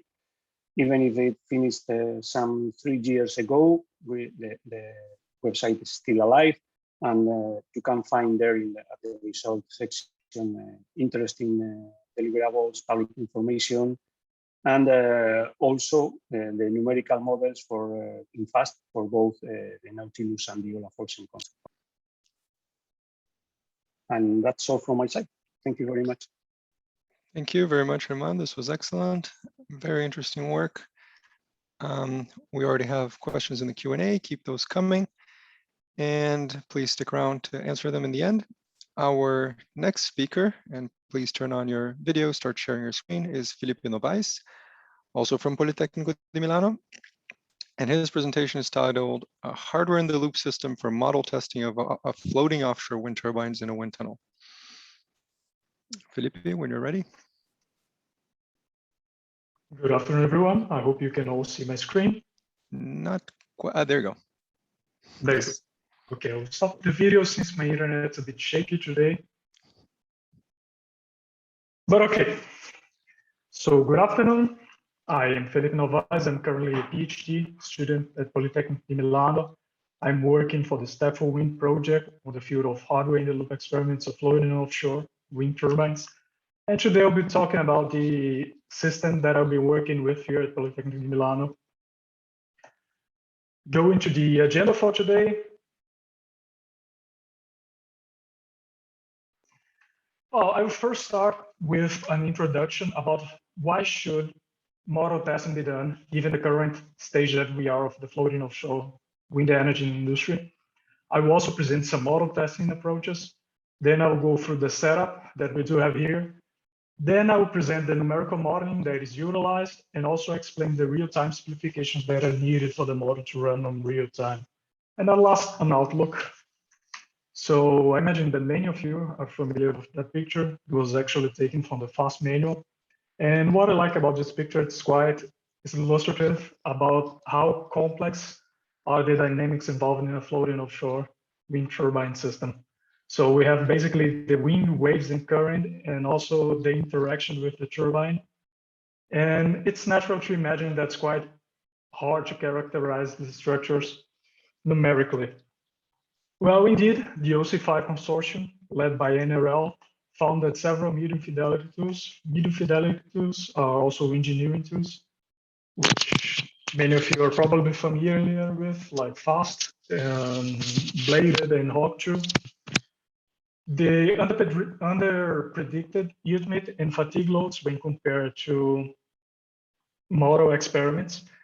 Also, we have to take into consideration that the system response to physical loads, they do vary according to the platform in Mingxin design. For example, here on the picture, you can see a tension-like platform. So it's quite more stiff and less likely to be affected by the waves motion, but we have a semi-submersible, for example, the response would be another one. Also, another aggravant is that we don't have a lot of floating offshore wind turbines deployed. So there's a lack of benchmark data. And of course, it's financially unfeasible to build a prototype just for testing purposes. So the solution, of course, it is to validate numerical models with hybrid in the loop experiments. This holds especially true if you're talking about an industry in which different concepts are being constantly developed. So, for example, last month, there was a press by Hexcon showing the results that were done at Adding with their innovative concept. You can see 2 turbines on the same platform and just a single point mooring line, TLP mooring line system. So these are not the only examples. Aerodynamic Design also tested the SSD in NISI in a wave basin and also further explored using a scale model on OpenSea. And when it comes to model testing approaches, we have, I'm sorry.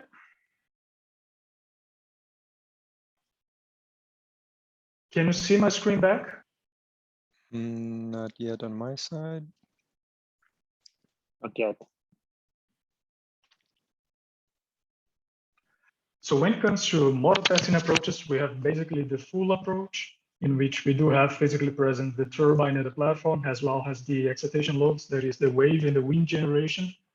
But we do also have hybrid approaches. And I imagine that you saw, for example, the last picture over here at the basin, that we do have the SynTEF setup that works with wind systems.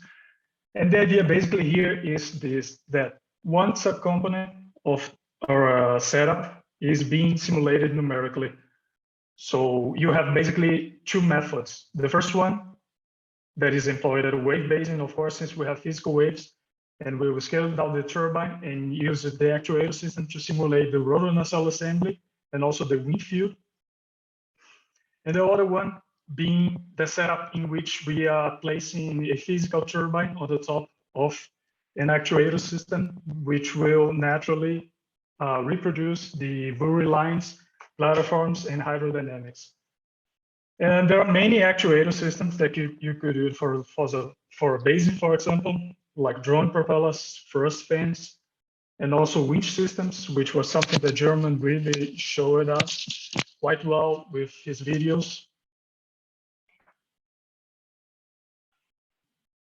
And well, if we consider the full approach, in which we do have the physical turbine and the physical platform, we have the advantage that it's likely to capture unseen phenomena. Since we are not simulating anything numerically, it's quite expected that we could also see things that we do not understand, because if we did understand, we would probably include in our numerical models.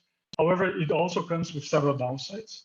Being, for example, the repeatability of the wind field. We have the setup mounted on a basin, so we don't have really a control over the boundary layer. The blade scaling process, which was quite well explained by Sara, with the inequality between the FOWT and Reynolds scaling. Also the versatility, because we have basically one model for each turbine, and it's also quite costly because, well, you can have ideas in the huge infrastructure that is mobilized to do this kind of testing. So I will be focusing on the setups that I'm working with at my PhD at Mari and at Politecnico Milano at Mari. you can already see that instead of the rotor, we have this cross over here. And I hope that you can see as well that there's a line connected to this cross. And this is what we call a wing system. So we are basically just simulating the first force. Something that is also worth pointing out is that now we are using a basing that's quite smaller. So it's one of the reasons that this method seems to be the preferred by the industry so far. And on the right side, we can see the setup at Politecnico di Milano. That is the one that I'll be explaining today. So the main advantages is that we are making use of the wind tunnel. So it's a high quality and controlled wind field that we are generating. Also, as we are using a numerical model to simulate all the hydrodynamics involved, then it also allows the testing of different mooring systems and platform concepts. It's also a valid tool for understanding the unsteady aerodynamics effects. Unsteady aerodynamics is basically the phenomenon in which the turbine interacts with its own weight due to the motion of the structure. And also the weight characterization, because now we have the weight being generated by a moving structure. The setup is also quite valuable for testing different control strategies. It has already been tested, for example, IPC, individual pitch controller, on this setup. And this picture is just giving you an overview about the wind tunnel. I imagine you saw many pictures of that today, but none of them with this perspective, just to see how huge the wind tunnel is. So it's almost 35 meters long. And naturally, it's also quite costly because it consumes a lot of energy. The hexapod, FOWT, is a 6 degrees of freedom parallel kinematic robot that we use as actuator system. If someone is somehow interested in how it was designed and so on, you might go to the LIFES50 Plus project, as you could see all the process well documented.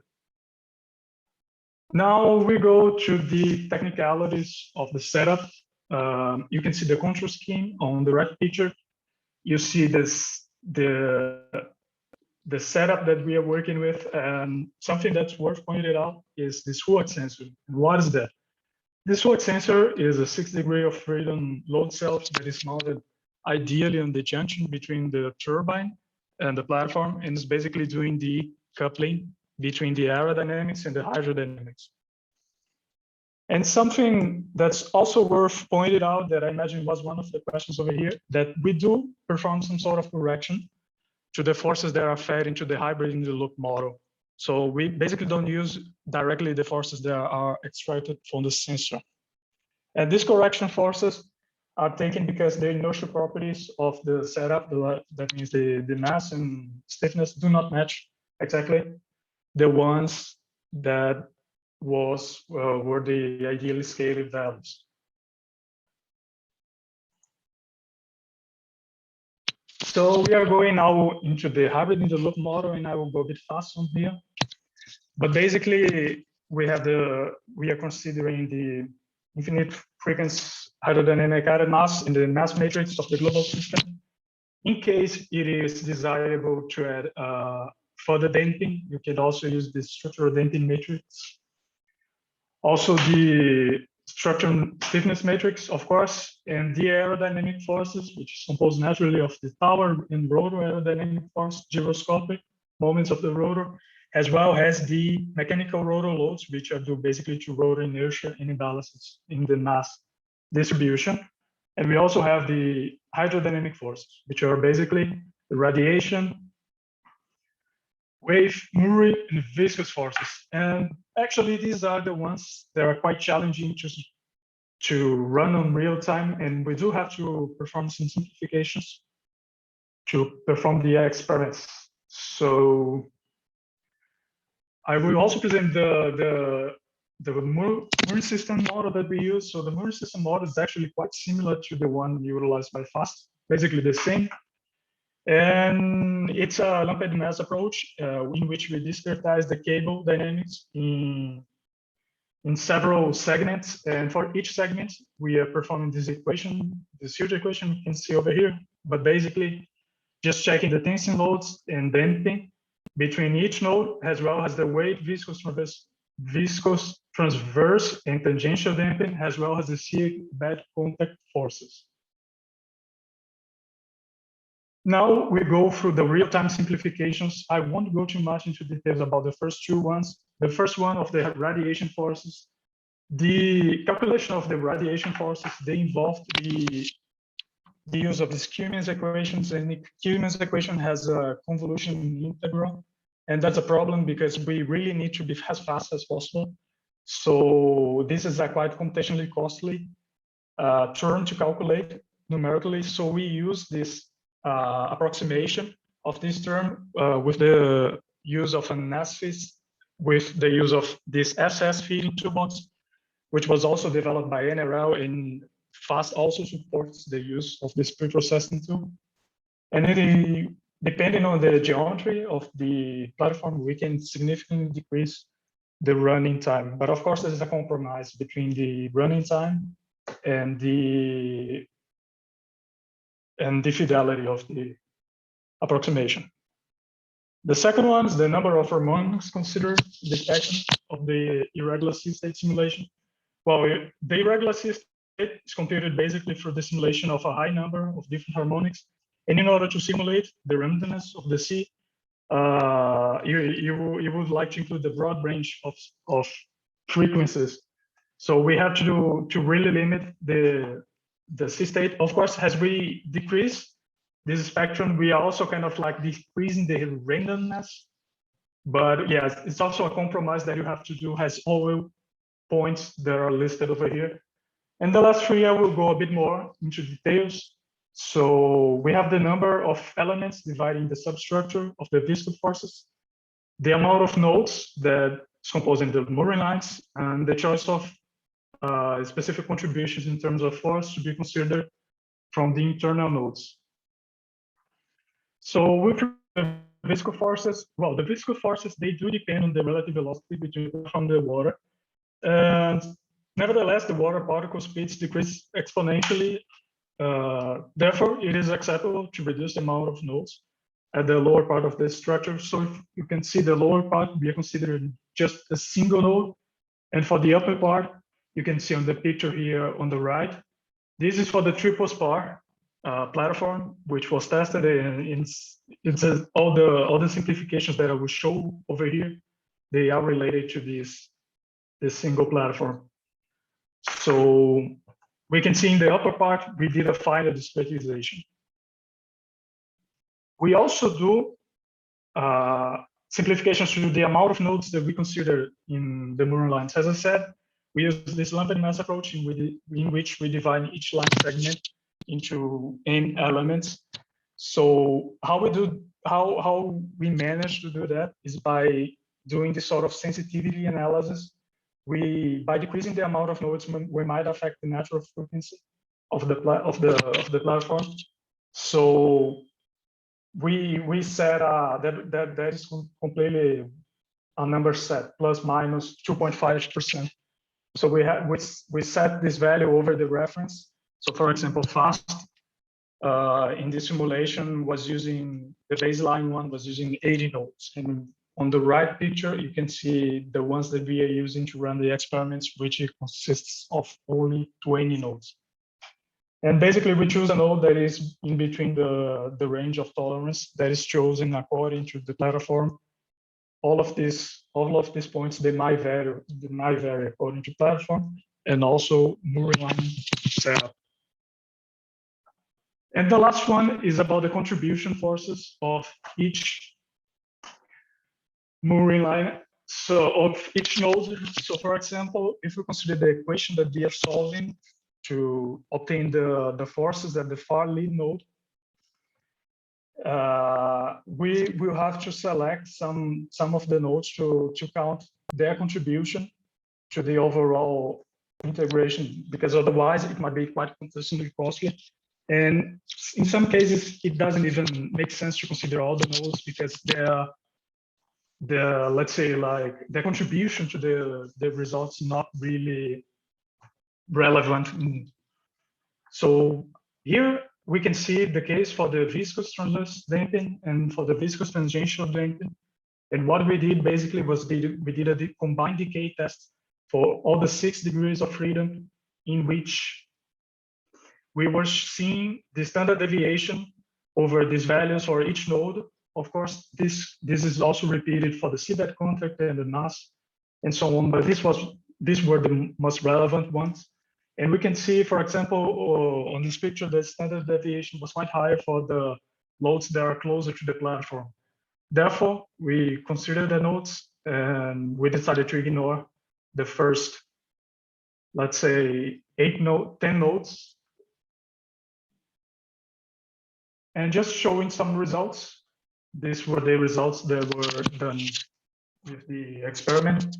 You can see some decay cases of the comparison between the hybrid and the loop experiment and the fast, so it's quite good matching. However, when we go for the irregular C state, in which we do have a more excitation coming on, we can see by the power density spectrum that there are some differences, and it's quite hard actually to characterize these differences if they're coming by the simplification, by the uncertainties related to the model or some unsteady aerodynamic effect. And this is it for today. With respect to the outlook, I am working for the Stanford Wind, and I will be performing especially comparisons between the wave basin and the wind tunnel hybrid setups. And this is something that I have been looking is exactly how does these simplifications, they do affect the overall experimental results, and also explore how does the uncertainties in each of these models also limits our experimental results. So this is it. Thanks. Thank you very much, Felipe. It was an excellent presentation. We have to go to the next speaker now. Stick around for the questions at the end. And if you have questions for Felipe, please put the Q&A. Our next speaker is Alejandro Jimenez del Toro from ÉireComposites or Composites. And the title is Automated Tape Placement of Carbon Fiber Reinforced Thermoplastics for Offshore Wind Turbine Blades. Alejandro, if you're ready, please go ahead. Hello. Hello, everyone. Let me share my screen. I hope you can see it. Yep. Is it full mode? Not yet. Yep, there you go. Okay, perfect. So yes, I'm Alejandro Jimenez del Toro. I'm a PhD student in the Technical University of Delft, but now I'm also based in Ireland in ÉireComposites. And I'll be talking today about the automated tape placement of carbon fiber reinforced thermoplastics for offshore wind turbine blades. To give it some context, also I'm within the Step for Wind program as Felipe. So to give you some context, given the growing trend of the wind energy sector, an increasing number of wind turbines are being manufactured each year. These turbines and therefore the blades, they tend to grow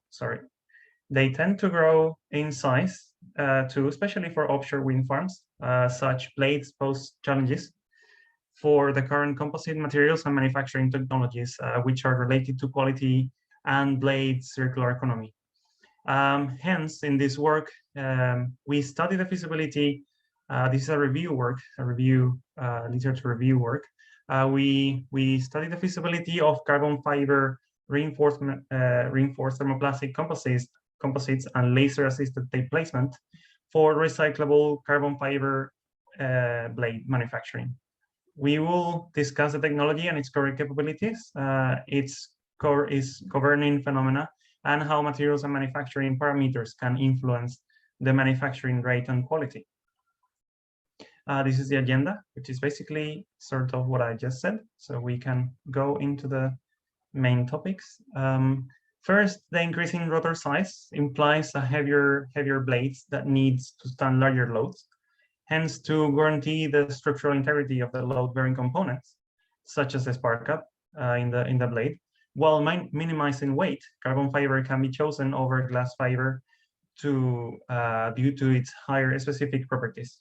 As it can be seen in Figure 1, 55% of the available and prototyped blades larger than 70 meters have spark gaps made of carbon fiber.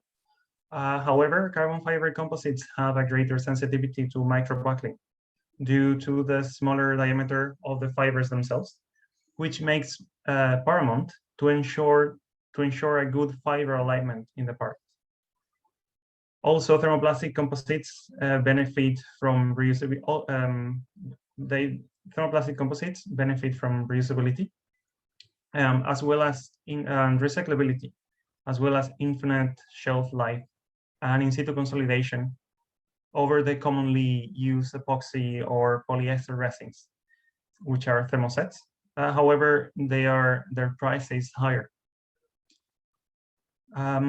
The automated means of manufacturing is achieving the fiber alignment requirements for carbon fiber parts, as well as reducing labor costs. Currently, pultrusion is used to manufacture spark caps in carbon fiber epoxy.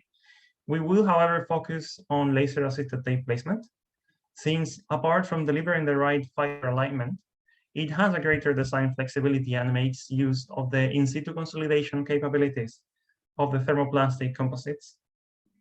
LATP, which is laser-assisted tape placement, uses pre-impregnated in unidirectional tapes, which are placed one on top of the other by a moving placement head, as you can see in the image, until the part is completed. These prepregs, yes, as you can see in figure 2, in the bottom of the slide, typically have a heterogeneous surface with resin-rich areas and dry fiber bundles. And as you can see in figure 3, the usual LATP setup consists of a heating unit, a laser in this case, which heats up the incoming tape and the substrate above their melting temperature. The molten tape and the substrate are brought together under the compaction roller, which applies pressure and aims to consolidate the tape to the substrate. And in this in situ consolidation occurs when the matrices of both tape and substrate are put in intimate contact, creating an uniform interface during the compaction and after the roller uniform interface. Sorry. So during the compaction and after the roller passes, the newly consolidated panel cools down. It is worth noticing that for LATP, the heating and cooling rates are really elevated, over 1,000 kelvins per minute, and the short compaction times on the order of milliseconds, which results from the very, very short processing windows that are seen in this technology. It is this short process window what limits the current capabilities of LATP. So using void content as a quality criteria for the composites, it can be seen in figure 4 that void content increases with placement speed for both polyphenylene sulfide PPS and polyether ketone peak carbon fiber composites. We can estimate the placement speed needed to manufacture a simplified version of spark gap, setting a manufacturing time target of 10 hours. So if let us consider a part 87.5 meters long, 600 millimeters wide and 40 millimeters thick, having a tape which is 300 millimeters wide and 0.6 millimeter thick, and adding some extra time to the overall manufacturing time of 20%, then it tells us that the minimum speed required to achieve that part in 10 hours will be 400 millimeters per second. And we can also set a quality criteria for void content as to be less than 2%. And we can see that with those two criteria, 4 quadrants appear in the graph, and none of the available results from literature fall into the desirable one. Therefore, both reducing the void content and increasing the placement speeds are needed. To understand how both can be improved, the governing factors phenomena of void growth and reduction during in situ consolidation shall be addressed. So from figure 6, we can see that void growth is mainly seen during the heating phase due to the expansion of entrapped gas in both the substrate and the tape and in the interface between the two, whereas void reduction occurs under the roller during the consolidation stage. The development of a high degree of intimate contact and therefore resin interaction is necessary to minimize void content and form a strong bond between the tape and the substrate that prevent void regrowth in the successive passes. From experimental observations, resin-rich and resin-poor areas, as we saw before, coexist in the tape surface and even after compaction. Hence, to maximize the contact area between the tape and the surface, which will result in a well-consolidated panel, surface roughness shall be minimized, and a resin-rich surface needs to be achieved. For these two phenomena to occur, two resin flows have been identified: the squeeze flow and the percolation flow. So a squeeze flow, as you can see in figure 7, is a unidirectional flow parallel to the tape's plane that leads to the flattening of the surface roughness, maximizing the contact area. And percolation flow, as you see in figure 8, is perpendicular to the tape's plane, allowing the resin to impregnate the dry areas of the tape surface, which generates more effective surface to develop intimate contact. These two resin flows have been modeled by the presented equations, which are simplified versions of the respective models. There are some common variables between the two, as the applied pressure and the viscosity. Squeeze flow depends on compaction time and surface roughness, whereas percolation flow depends on impregnation distance and fiber bed permeability, which depends on its own on fiber volume fraction and fiber toe radius. Now we'll pass to analyze some of these variables on both flows. Figure 9 shows the evolution of the degree of effective intimate contact, which accounts for both squeeze and percolation flow as a function of the compaction force and placement speed. Although increasing the compaction force typically improves the degree of intimate contact, the placement speed plays a greater role and hinders its development even at higher compaction forces. Also, an excessive pressure can locally increase the fiber volume fraction of the degree of the dry fiber areas in the tape surface, interfering with percolation flow. Hence, compaction pressure needs to be optimized and cannot provide the desired degree of intimate contact on its own. Next, figure 10 shows the impregnation time as a function of temperature and compaction pressure. Temperature reduces the polymer viscosity, and it clearly has a significant beneficial impact on impregnation time, which gets amplified by the compaction pressure. This viscosity reduction will also benefit the squeeze flow, in fact. And also, so the polymer viscosity is a very relevant parameter that highlights the importance of material selection on this process. Finally, in figure 11, plots the degree of intimate contact as a function of the impregnated fiber bed depth, meaning how well impregnated is the surface of the tape. And in this case, the maximum fiber bed depth is 20 microns. The degree of intimate contact can comes close to 100%. For the richer the surface is in resin, which brings special relevance to the importance of fiber bed impregnation during in situ consolidation and also during tape manufacturing.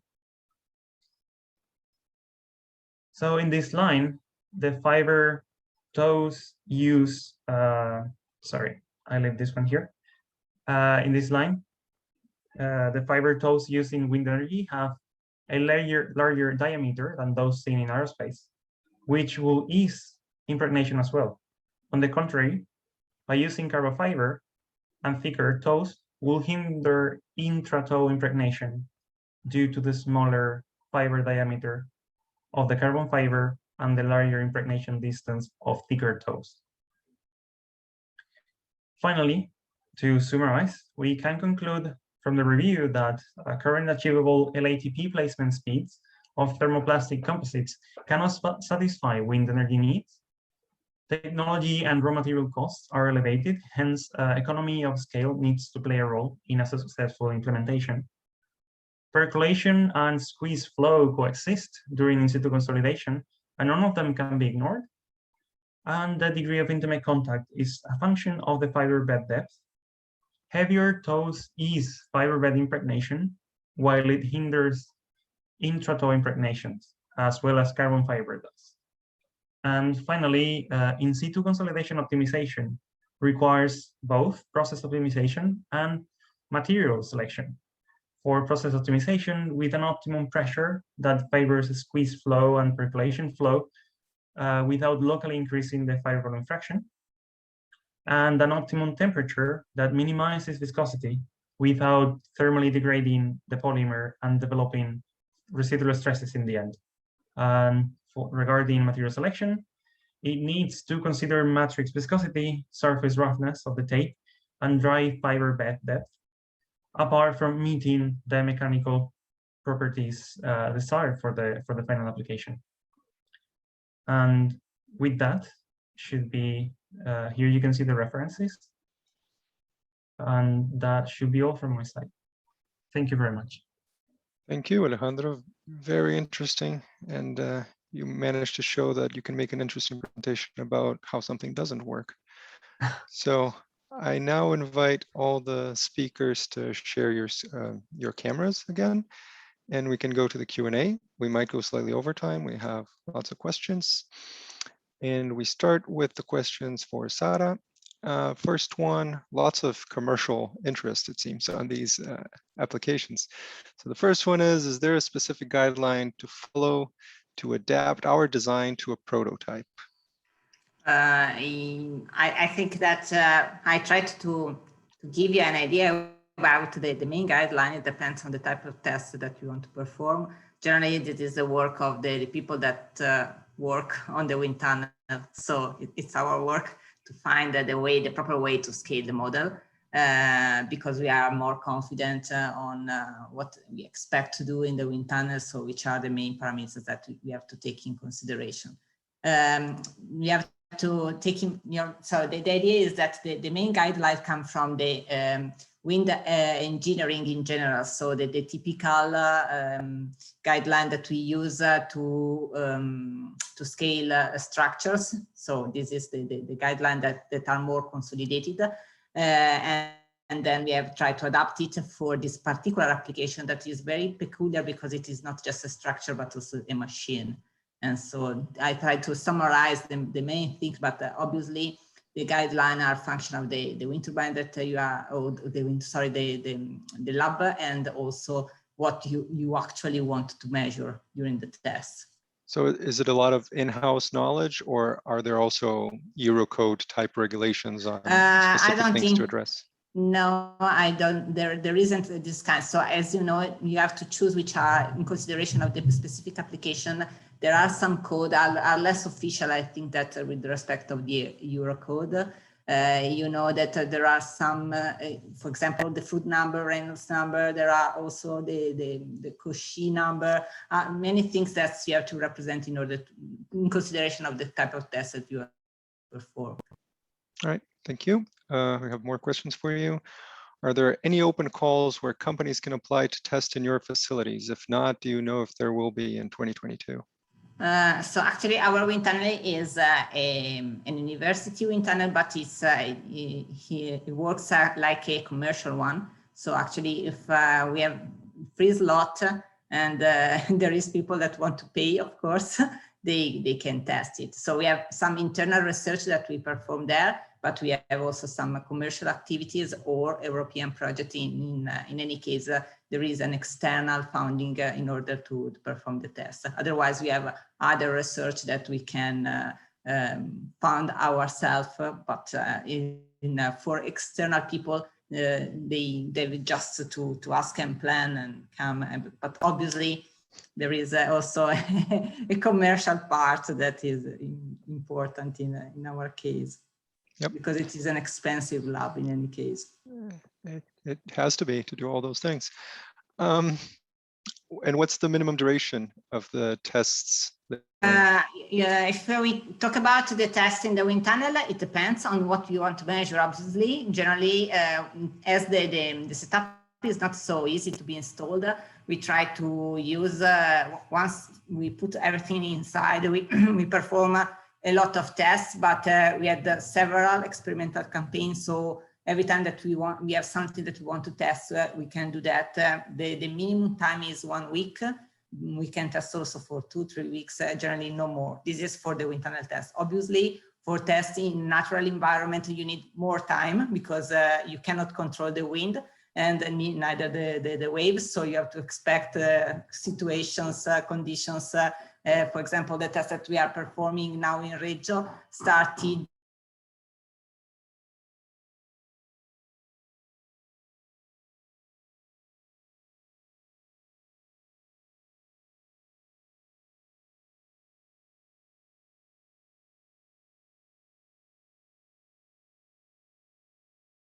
typhoons, reinforcing the platform, the moorings.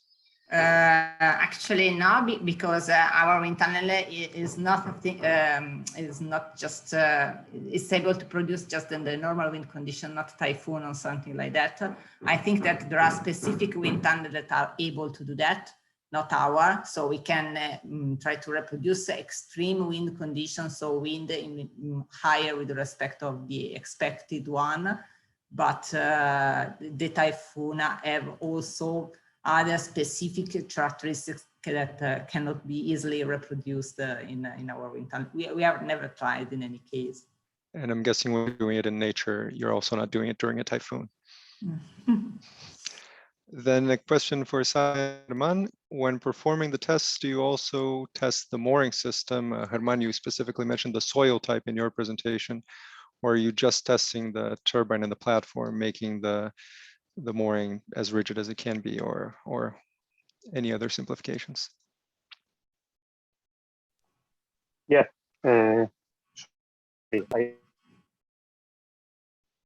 have problems with the Wi-Fi. Now I'm at my desk, so I have to wear the mask. Yeah, we consider the mooring system for the wave tank testing for the hydrodynamics. So once we introduce this mooring system, then the effect of the mooring in the hydrodynamics is considered also in the support for the wind tunnel testing.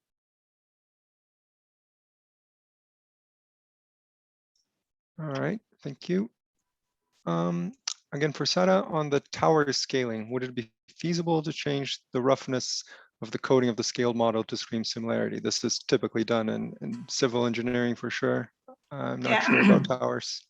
Yeah, it's typical when you have to test something that is small with respect of the full scale, and especially when you have curved surface, is used to change the surface roughness in order to increase the Reynolds. Yes, you can do that. Please consider that in any case, the aerodynamic behavior of the tower is not so important in general in the wall aerodynamics. The idea is pay attention in doing that, because the risk is that you increase the Reynolds, and if you are in the subcritical, you come in the critical region, and this is not the case.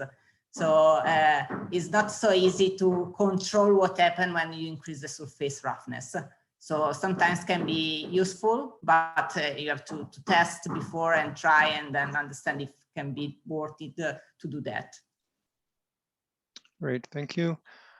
For Herman, what was the replay speed of the wind tunnel video? Was it faster than real time? It just maybe there were some artifacts from the streaming as well, but yeah, please, Herman. Yeah, I have to ask Sara for help here. I know that in the wave basin, if the scale is 1:36, you are watching the video at the root square. I mean, 6 times faster than in real life. I don't know if Sara for the wind tunnel is the same scaling. Sorry, I just missed the question. So if we're just talking about the video, I don't understand. Actually, I'm not sure. I don't know about the video. I'm not sure if they've changed the. I don't remember actually the angular velocity of the turbine. So if I don't think that they have changed the velocity in any case, but I don't remember the velocity. Well, this may be obvious, but just as a reminder, when you scale things down, they move faster. Yeah, of course. It depends, because in that case, we have changed the scale of the velocity, but in any case, it moves faster than, sorry, there is some noise. I asked before to have just a few parts of the day without noise, but they have started again to work. So, but actually in the test, the velocity is faster than into scale, obviously. Yeah, thank you, and don't worry, we're all living through this. For Herman, have you performed similar models / analyses for floating installation vessels? If so, are there some articles that you can refer the audience to? I'm afraid not. We've been working with Tecnalia, have been working with different floating wind turbine concepts, and also with wave energy converters, voice, but not vessel. Sorry. Yep. Now, for all the speakers who mentioned prototypes at least, what happens to the prototypes after they were tested? Can they still be used under confidential agreements to continue performing tests? Who wants to take this? I can answer. It depends who is the owner of the model, because sometimes the owner is the wind tunnel that design it. Otherwise, and in this case, you can reuse it.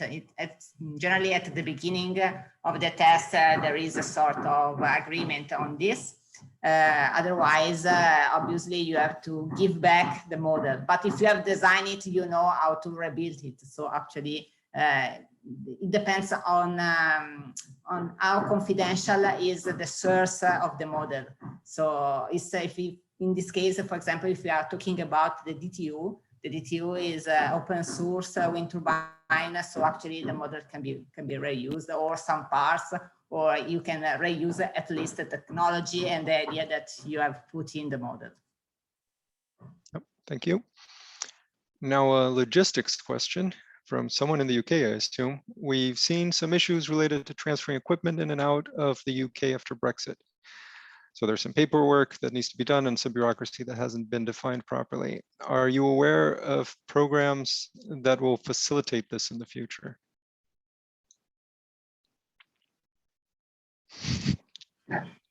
I think that is more a political question, because we had some trouble, of course, when you have to buy something that comes from UK. We had some problems when we were building the model, but actually I have no solution about that. So I don't think that the solution is expected from us, but I really don't know. Yeah, that's not. Yep, that's what I expected to hear. If anyone does have an answer, let us know. For all the speakers again, at which phase of testing, if any, would you include the effect of biofouling on the platform? Oh, wow, that's specific. Does it depend on the TRL stage?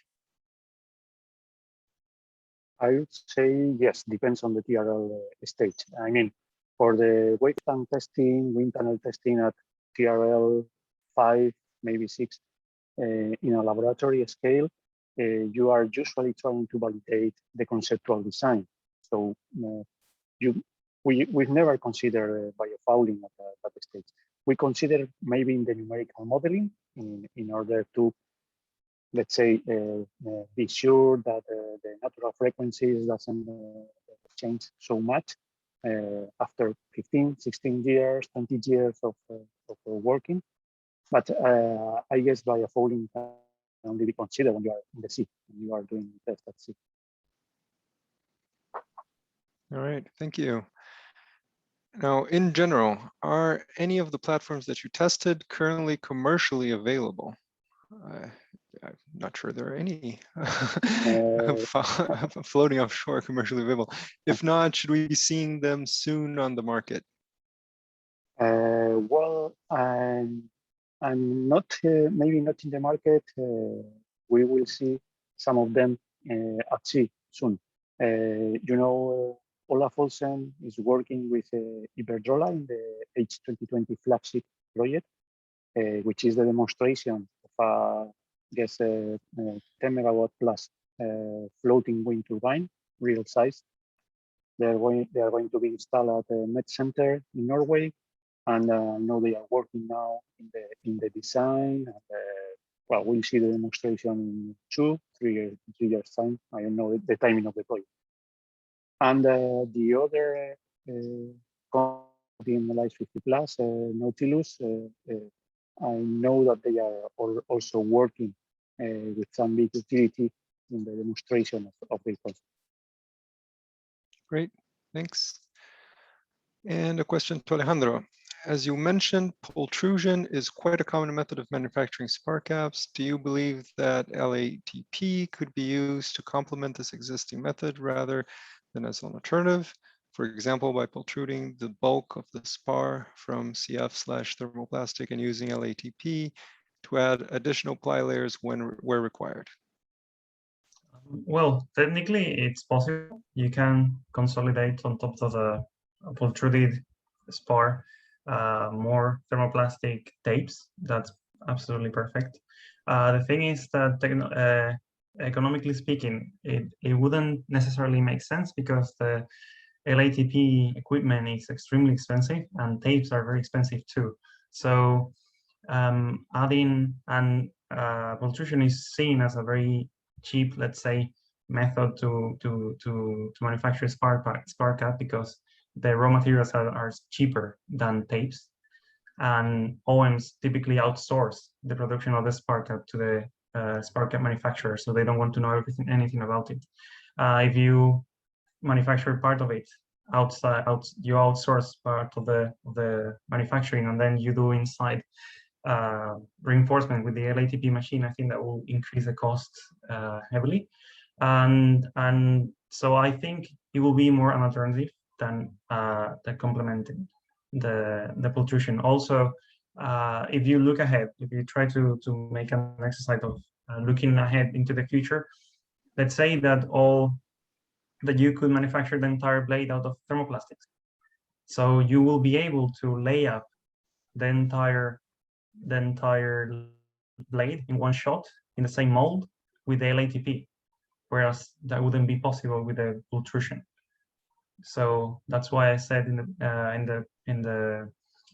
the presentation that it allows you more flexibility in design because you can do more, and that's why I'm looking into it.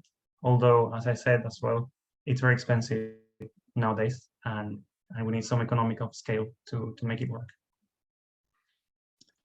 Great.